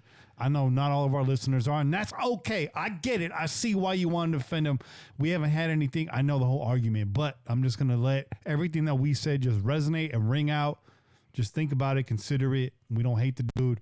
We know it's going to be a setback. You get some youngster in there. Maybe somebody comes into transition. We'll talk about that next week when we talk about free agency. But for now, we need to talk about this 2019 Nesty Award winner, the MVP, the king of all the categories, the clear-cut winner of this year. It's Mr. Nasty Town. Goes to Derek Carr. Just kidding. Just kidding. I'm just kidding. Man, this is a tough one. So, Kane, just to kind of recap some of the heavy hitter categories. Our offensive rookie of the year was Josh Jacobs. The defensive rookie was Max Crosby. Biggest surprise was Max Crosby. Let's get to the MVP. Some of those same names in that category. You can go ahead and throw maybe Hunter Renfrow in there. We saw how much the offense suffered when he wasn't in there. You're going to throw Darren Waller in there. You got to have Josh Jacobs in there. You got to have Max Crosby in there. Well, who was the real 2019 Nesty MVP? Kane, I want you to be the anchor on this. I'm going to go around the horn here. I'm actually going to stay out of this one. All right. I'm going to keep it an odd number. Che, Bobby, and then Kane as a tiebreaker. Who are your guys' entries? I gave you the candidates. If there's somebody I missed, please add it. Che, you're up first. Oh, you can go to me first, and I'm gonna throw one from left field, dog. Do it. Your boy Rodney Hudson. Ooh. Oh. Oh. Okay, listen. Rodney Hudson, for years since he got here, we've talked about him being a leader, a captain of this offensive line and setting the tone. And when he hasn't been there, we feel it, right? When the captain of our offensive line isn't on the field, we know it. We see it. So that guy got this new group of guys and helped them all be on the same page, okay? Coming from all the different angles that they came from. We had guys coming back from injury, guys coming back from suspension, guy that was a supposed bust the year before, and a new guy that was supposedly overpaid. All these guys came together. Yeah.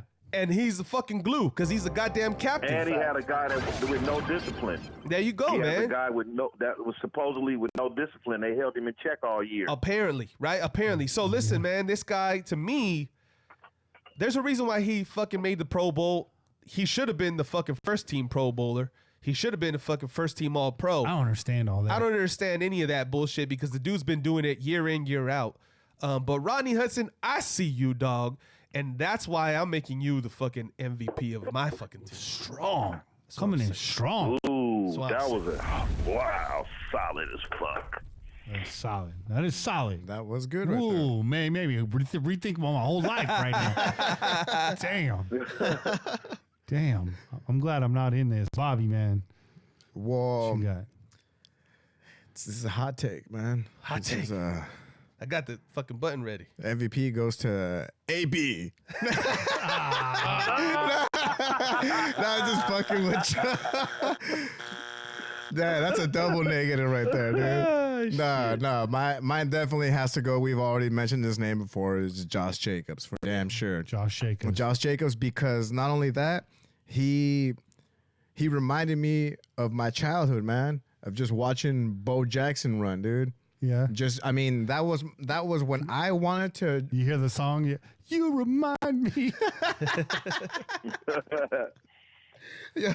The way I seen this kid, I was like, that's why I wanted to be a running back when I was a kid. I mean, sure, I was a fat kid and I wasn't going to be no damn running back. Hey. That's why they made me a lineman, even though I was short as hell. It's Watsonville peoples, we all short over there, yo. So I became a lineman, man, but I wasn't going to be no running back, but it was because of cats like that that made me want to be a running back. And not only that, it's Bo Jackson, man. That's the dude that solidified my Raiderdom. Yeah. But I had to give a runner-up to that, and I'm gonna have to say it's Alec Ingold, man. Your runner-up is Alec Ingold, yeah.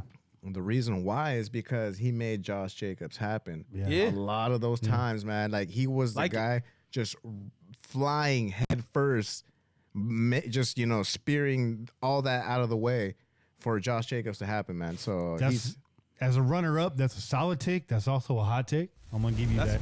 That's a hot take. That's a hot take. But that's a good better one. hot take than that original hot take. Yeah. Yeah. So, Kane, man, lay it on us. We got two different entries right here. Maybe I'll play judge. I don't know. But, Kane, man, who's your 2019 MVP of the year? MVP player or MVP teammate or just MVP, overall MVP, right? Let's just say MVP. 2019 overall MVP. My overall MVP for 2019 is Mike Mayock. That's nice. I like that. Without Mike Mayock, you wouldn't have none of this shit you're talking about right now. Wow, it's true. So there would be no Josh Jacobs. There would be no whatever. Let me do MVP this. Is of 2019 is Mike Mayock. Let me do this. Let's I'm going to throw a wild card in there, Kane, because I'm going to force you to pick a player. I'm going to say we're going to give a 2019 Nesty Executive of the Year award to Mike Mayock. Okay, I like that. I'm going to do that. I like that. Okay. And whether you like it or not, Mark Davis is in contention for it next year. If this stadium opens up without a hitch and that fucking place is packed and it's as beautiful as we think it is, it's going to be hard not to give it to Mark Davis for making all that happen. I'm sorry. That's just a sneak peek of what you might hear a year from now. I will cut my hair into that bowl, dude. That's on record. That's on record. Hey, we will be playing this episode Over. Yeah. Make sure you start growing your hair out in And over November. again. Hey, we'll raffle the bull too, bro. All right. You know what? We'll use that for the 2-minute drill. Yeah. For the winner. Yeah, we'll sign the bull and Bobby gonna have to start using that. that fucking bane to comb his hair forward like this. Start training it now, dog. Because I'm coming through with the fucking scissors. Get your hair anywhere close to what Mark Davis. Mark Davis a lifetime to get that. Oh man. Kane.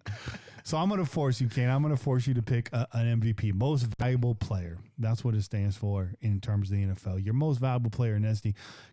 Che has given you Rodney Hudson. Bobby has given you Josh Jacobs. If you got another name, throw that out there too. I don't know. Maybe we'll leave it up to the chat. Maybe I'll just decide. And, It's fair. But make a statement. Man, make an argument. Convince me. Well, okay. You really, there's probably a few people you could put on that list, like you said. You mentioned them all, but really, hands down,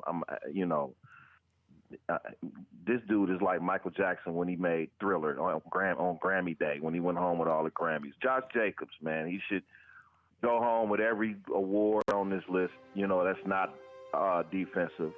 Carried the offense throughout the year, 1,000 yards rushing. I'm not sure how many receiving, but I'm sure he has some receiving yards as well. The dude can pick up blitzes. He's an all-around back, just like I said when he got drafted. All-around back. Yep. And without him on this team, and then we lost Crowell, we wouldn't even be 7-9 because the quarterback is trash. Yep.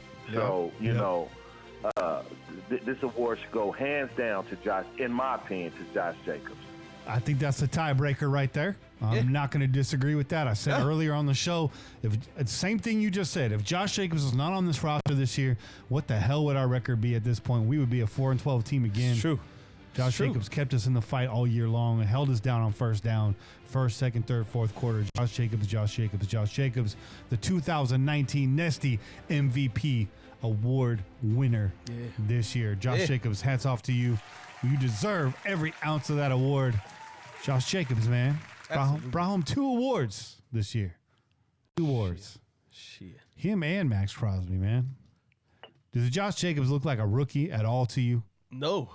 He don't act like a rookie at all. Best part. No, he looks like a Alabama running back. Yeah, you gotta switch that up. Henry. What's the guy that came from that was in Green Bay for a while? All the running backs that Alabama put out be treacherous when they come out. You know what I mean? So he just follow right in suit with the rest of them. So I'm excited to see him next year, especially with a real complimentary. Somebody not taking nothing away from Washington or Richard, but Crowell is better than both of them, hands down. So, if we bring in Crowell back or if they draft somebody, I'm excited to see this kid come back next year. Another runner-up for the comeback player for next year? Yeah, absolutely. I think this is good, man. I'm looking forward to doing this again next year already. Yeah. Hell yeah. The Nesty Awards. If you don't agree with any of us, hey, send me an email, tweet at us, whatever you got to do, get at us. Hey, there's a lot of opinions. A lot of these awards could have gone a lot of way. The one guy that didn't get an award is Hunter Renfrow. And I wish I could just invent an award for him this year. The fucking looks older than he should. Fucking Nesty Award goes to Hunter Renfrow. All right, Hunter Renfrow. If you saw this dude on the street, you wouldn't think he was a football player. That's the award he gets. You know what I'm saying? Yo, he gets the reverse Benjamin Button award. Hunter Renfrow, we love you, man. It's just, it's a testament to the amount of young talent on this team that you did not get an award, but don't be mad. You could be in that award next year. Offensive Player of the Year? Who knows? We didn't do really Defensive Player and Offensive Player of the Year, but Josh Jacobs, hell, man, as a running back, keeping teams off the field, you can say he's a defensive player too in some regards. Yeah. He certainly is like a defender, that's for sure. Man, that's exciting. But, Kane, man, I don't want to let you go just yet. We haven't been able to talk to you, so I got a few questions for you. You've shared your thought on Derek Carr, obviously. But what's your final thoughts on this season as a whole? We finished 7-9. Let me go back and see what your prediction was. I don't really remember what your prediction was. Hey, real quick, because our boy Watts is up in the chat. Yeah, he made a good suggestion. I think he made the best fucking suggestion for the award. Yep. Most clutch player. The award. 2019 Nesty Award for Most Clutch Player of the Year goes to Hunter Renfrow. Yeah. Hunter That's a good Renfrow. call, Watts. Good looking right. out. That's fitting. Good call, Watts. I like that. Hunter Renfrow, you deserve every ounce of that award. Yeah. Yeah. Every ounce. Thank you, Watts. Man, you're the MVP of the chat right now. Raider Watts, the 2000. Just kidding. They're tired of that music. Oh, guys, that was great. But but going back, 2019 as a whole, what do you take away from this season? What were your thoughts about it? You know, just speak on it, man. Oh man, it was exhilarating. It was shit drama first, then it was exciting, you know, and then it was disappointing. You know, it was all three in one year. You know, we had the AB drama in the beginning of the season, then the you know, they looked like they was gonna overcome that in game one. You know, and then we had the mid-season run where we went on the win streak, and, you know, everybody thought we were going to kind of, I think even the NFL did this shit on purpose. They thought that we was just going to die on that road stretch of games that we had, and we actually overcame that, you know, and I think that took a toll on the players. You know, that's when we started to get injuries. We lost Burfict. I mean, it just a whole bunch of shit happened at once. So it was drama, then it was happy, then it was sad. You know, all in one. Yeah, we were really Raider Nation was riding high when we were at 6-4, and Yeah. I kind of felt like that was false. You know, I didn't know. Yeah, well, there was definitely concern, man, because we saw the injuries piling up, and you know, some fucking away games in cold weather, which we already knew was not the best scene for us. So, but we had high hopes, man. We were trying to keep it positive. Trying to stay positive. Thinking. Yeah. Didn't work out though. Did not work out. Honestly, I thought we would beat. You know, I honestly thought we would beat Tennessee and we would beat Jacksonville. I did. You know. I talk a lot of shit because I done been through a lot with this team, you know. But deep down inside, man, and that's not even deep down inside. On the surface, I love this team, you know. I always will, but I get mad. But I honestly thought that we could win one or two more games to make the playoff. I never said that. I talk shit down the stretch, but I really, in my heart, I thought like, okay, you only really got to win one more game, and you're in, you know. And they just couldn't do it. And, you know, this all goes back to the quarterback. So, anyway, I don't want to – we already talked about that. So, yeah, that's the season for me, man. You know what I mean? That's the season for me. Yeah. I mean, and you nailed it, man. That's pretty much how it went. But out of what we've seen, you know, the last couple of years, it was kind of nice to take that roller coaster ride. It was. It gave us something to talk about every week. Absolutely, and, man. You know, we had hope somewhat until pretty much the final Sunday. Even though a lot of us had already checked out, like just frustrated, disappointed. But still, I mean, you could say that the Raiders were in playoff contention in Week 17, and that's 2019 for you. They gave you something to cheer for at the very least. A lot of ups and downs, but a lot of memorable games and a lot of meaningful moments that happened this season. This is one of those seasons, while it didn't pan out at the end of the day with 7-9, it's one I'm going to remember for a very long time. Absolutely, though. Right? Absolutely. Definitely. Yeah. So what do you think, man? You've talked about Derek Carr, right? But I know you have thoughts about what should happen next. Just really quick, just to kind of put it on the table. You know, you've gone on record to say this is not the year to draft a quarterback, but you want to make a change. So what's Kane's transition plan? Should the team move on from Derek this offseason? What's your transition to get us into 2021 or to the future at quarterback for the Oakland Raiders or for the Raiders? I think we should keep building around whatever quarterback you're gonna bring in. You still need to fill a lot of other holes. And, you know, we talk shit about this guy, but he's probably the least problem. As far as what you need linebackers terribly more than you need a quarterback. You need another wide receiver. You need, you know, depth. throughout the whole roster. You saw that this year with all the injuries. And I think you need to keep building around all that. And then, you add the quarterback in after that. A lot of teams seem to be doing that right now in that kind of fashion or whatever. And they have been successful with it. You can look at the Chiefs. You can look at the Rams. Anyway, so do we need to replace this guy right now? Nah, I don't think so. I think you can, and I've said this, and I'm on the record for saying this, and I've said it over and over, and I'm going to keep saying it. You roll with Derek Carr through 2020. I don't like, although every year there's somebody you might say, oh, this is a guy, this quarterback, I'm about to make the hottest take in America. Roll with this dude through 2020 and then trade your whole 2021 draft. And I'm not bullshitting when I say this. I mean this from the bottom of my soul. Trade your whole 2021 draft and your 2022 first-round pick to move up to that number one pick.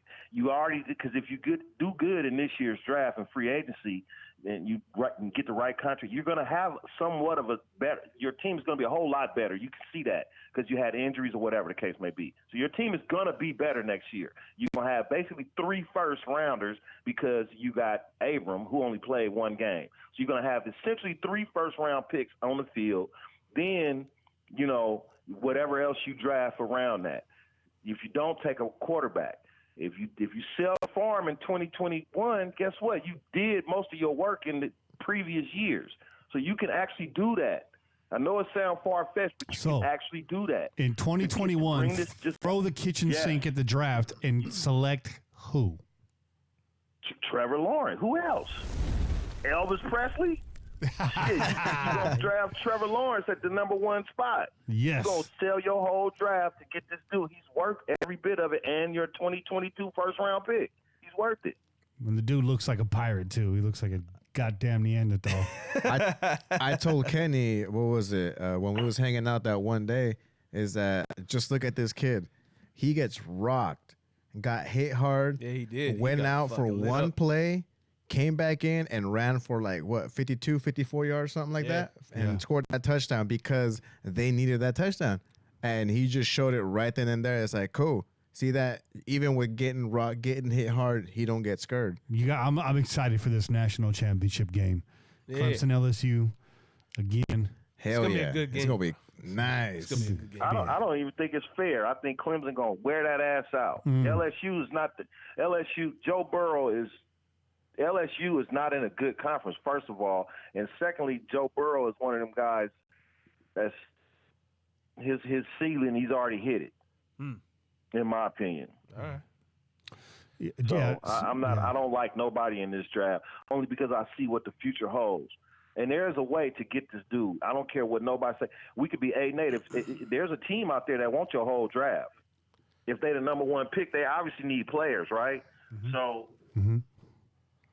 they need your draft. That's fair. If you built most of your team in these last 2 drafts and through free agency in the draft, which you've got a nice haul from this last one, you're going to get a nice one this year. I say here's the question. I say sign Amari Cooper in free agency and trade him back to the Cowboys for another first-round pick. That's what I say. Trade who? I say sign Amari Cooper in free agency and trade him back to the Cowboys for another first-round pick. Jerry Jones might do some shit like that. It's like a video game glitch. Seriously, y'all don't believe in trading the whole draft. Y'all ain't commenting on that. So y'all must don't agree with me. That's cool. Listen. No. Here's my question, and I'm one of the people that says, how do we get him, bro? And I get what you're saying. You're like, trade all the picks. Somebody's got to bite. But you know what? Trevor Lawrence is a guy that you sell the farm for. No, absolutely. Yeah. I don't disagree. I just don't think that the person that's in position to draft him will be willing to give him up for anything because they'll value him the exact same way. Let's think about who are we most likely to have to partner up with to make that trade.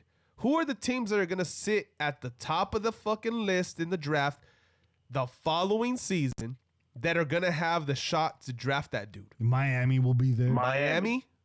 Okay, we already know they're Miami. You can trade. Derek Carr. You can trade Derek Carr before the trade deadline So that, and then you can also say with this handshake, like if y'all get the number one pick, we got y'all. You can come get the whole draft. You know what I'm saying? You can do that, and then so that way they got a quarterback. They're not going to need a quarterback if they get Derek Carr. So if you sit up there with the number one pick, you're not going to need a quarterback because we traded you ours. Yeah. You know what I'm saying? But there's a reason why we traded yours. No, listen. So Miami, who else might fall at the top of that list? Maybe Cincinnati again. Cincinnati, Washington. Washington. WKRP in Cincinnati. You know, Washington cleaned house, but personnel-wise, they still got a long way to go in Washington. So, hey, listen. Panthers. The Panthers. You think the Panthers about to hit a real dark period, man. You think Cincinnati would pull something like Arizona would, where they draft a fucking quarterback this season, this upcoming draft, and then come next season, draft another fucking quarterback with a number one pick? It could happen because while there seems to be talent at quarterback in this draft, not every one of those guys is going to pan out. Right. And Cincinnati has shown like they have not found a quarterback since, really since Carson Palmer. We'll give them that. Yeah. But before then, it was Boomer Esiason. Those 10 poles are really far apart. Yeah. So who knows, man? They're not very sturdy. And Miami the same way. When's the last time Miami's had a quarterback? Fucking Dan Marino, bro. Dan Marino, with them isotoner gloves. If you're a GM and I'm offering you 7 or 8 extra picks, even if you need a quarterback, okay, let's just say if you need a quarterback and you really need one, and I'm saying I'm giving you 8 picks plus your 8 picks. So that's in 16 picks, you can't get another quarterback. You got to have Trevor Lawrence that bad. Like, that's the conversation I'm having GM to GM. Mm-hmm. You got 6. You gonna pass up a whole 7, 8 picks? That's all I'm saying. Yeah, it's true, and a lot of it depends on how far up do we have to move next year? Where are we going to land? What collateral do we have to offer? You know, if we shit the bed and we're sitting down there at 28, that's a long climb. Yeah. That's a long climb. You know, but if we come in middle of the pack again next year and we're sitting at 15 to 10, you know, that's a shorter climb, and that's a valuable pick that you can swap and you can package some more, and you know, it can happen. The problem is when you got a guy like Trevor Lawrence sitting in a draft, who I do agree with you, Kane, I think is definitely worth selling the house for. It's you got other GMs and organizations willing to play defense to keep you away from that pick, and I think that's the point you were trying to get at too, Che. Well, yeah, I think that it's very nice to say we're gonna fucking package all our picks and put a fucking bow around them and send them your way, and you just give us what we want. But when motherfuckers realize that you're that desperate, they're not just going to settle for the fucking picks. They're going to be like, oh, yeah, well, we want, you got some young guys over there that we kind of like too. Bring some of those guys over. He's worth the 2022 first round. I'll throw that 2022 first round in there too. No, I'm talking about actual, I'm thinking, you know what I'm saying? This is what I'm seeing, bro, okay? I'm seeing we got some talent in this recent draft that are going to be catching motherfuckers' eyes. Mm-hmm. You got a Max Crosby who's on a 5th round fucking contract, tearing it up, who's only gonna get better. I'm looking at it from the perspective of I'm a Laker fan. You guys know I'm a Laker fan. When we try to fucking make that trade for AD, they wanted a fucking farm, okay? They wanted our picks. They wanted all the fucking young talent that we had. They wanted everybody. Mm-hmm. And that's exactly what I expect a fucking team in position to draft Trevor Lawrence to do. Be like, oh, you want this guy? Okay, give us everybody. Yeah. No, not just your picks. We want everybody. We want you to be left without shit. You get your quarterback, but you don't have anything else. Yeah. That's what I expect a team to do. Yeah. And that's where the buck stops for me right there. Well, yeah, of course. You're not getting a player. You're not getting a current player. That ain't gonna happen. You could get some future shit, but you ain't getting nothing current. Mm-hmm. You know, that's where the buck stops. I'm not giving up none of my roster for that. I mean, he's worth it. But I'm trying to build something here. See, y'all have forgot what I said in the beginning. We already building some shit. So if you add Trevor Lawrence to what you built these last 2 years, you're gonna win 10 games. No, bro, I'm not forgetting anything. I hear you and I agree with you. That's a beautiful fucking thing if we could pull it off. Yeah. You add Trevor Lawrence to what is already established and what we've already built up into that point. But I don't think they're gonna make it that easy for us. They're not just gonna say, "Oh yeah, we'll take all your picks. The guys that we don't really know are gonna pan out." They're gonna say, "Now we want some of those key motherfuckers that you got kicking ass right this second." And who knows who comes in this draft? Maybe we get another card that we can trade. Raider Rue makes a good point. He's like, well, you got 2 first-rounders this year. You can start packaging now to collect for next year.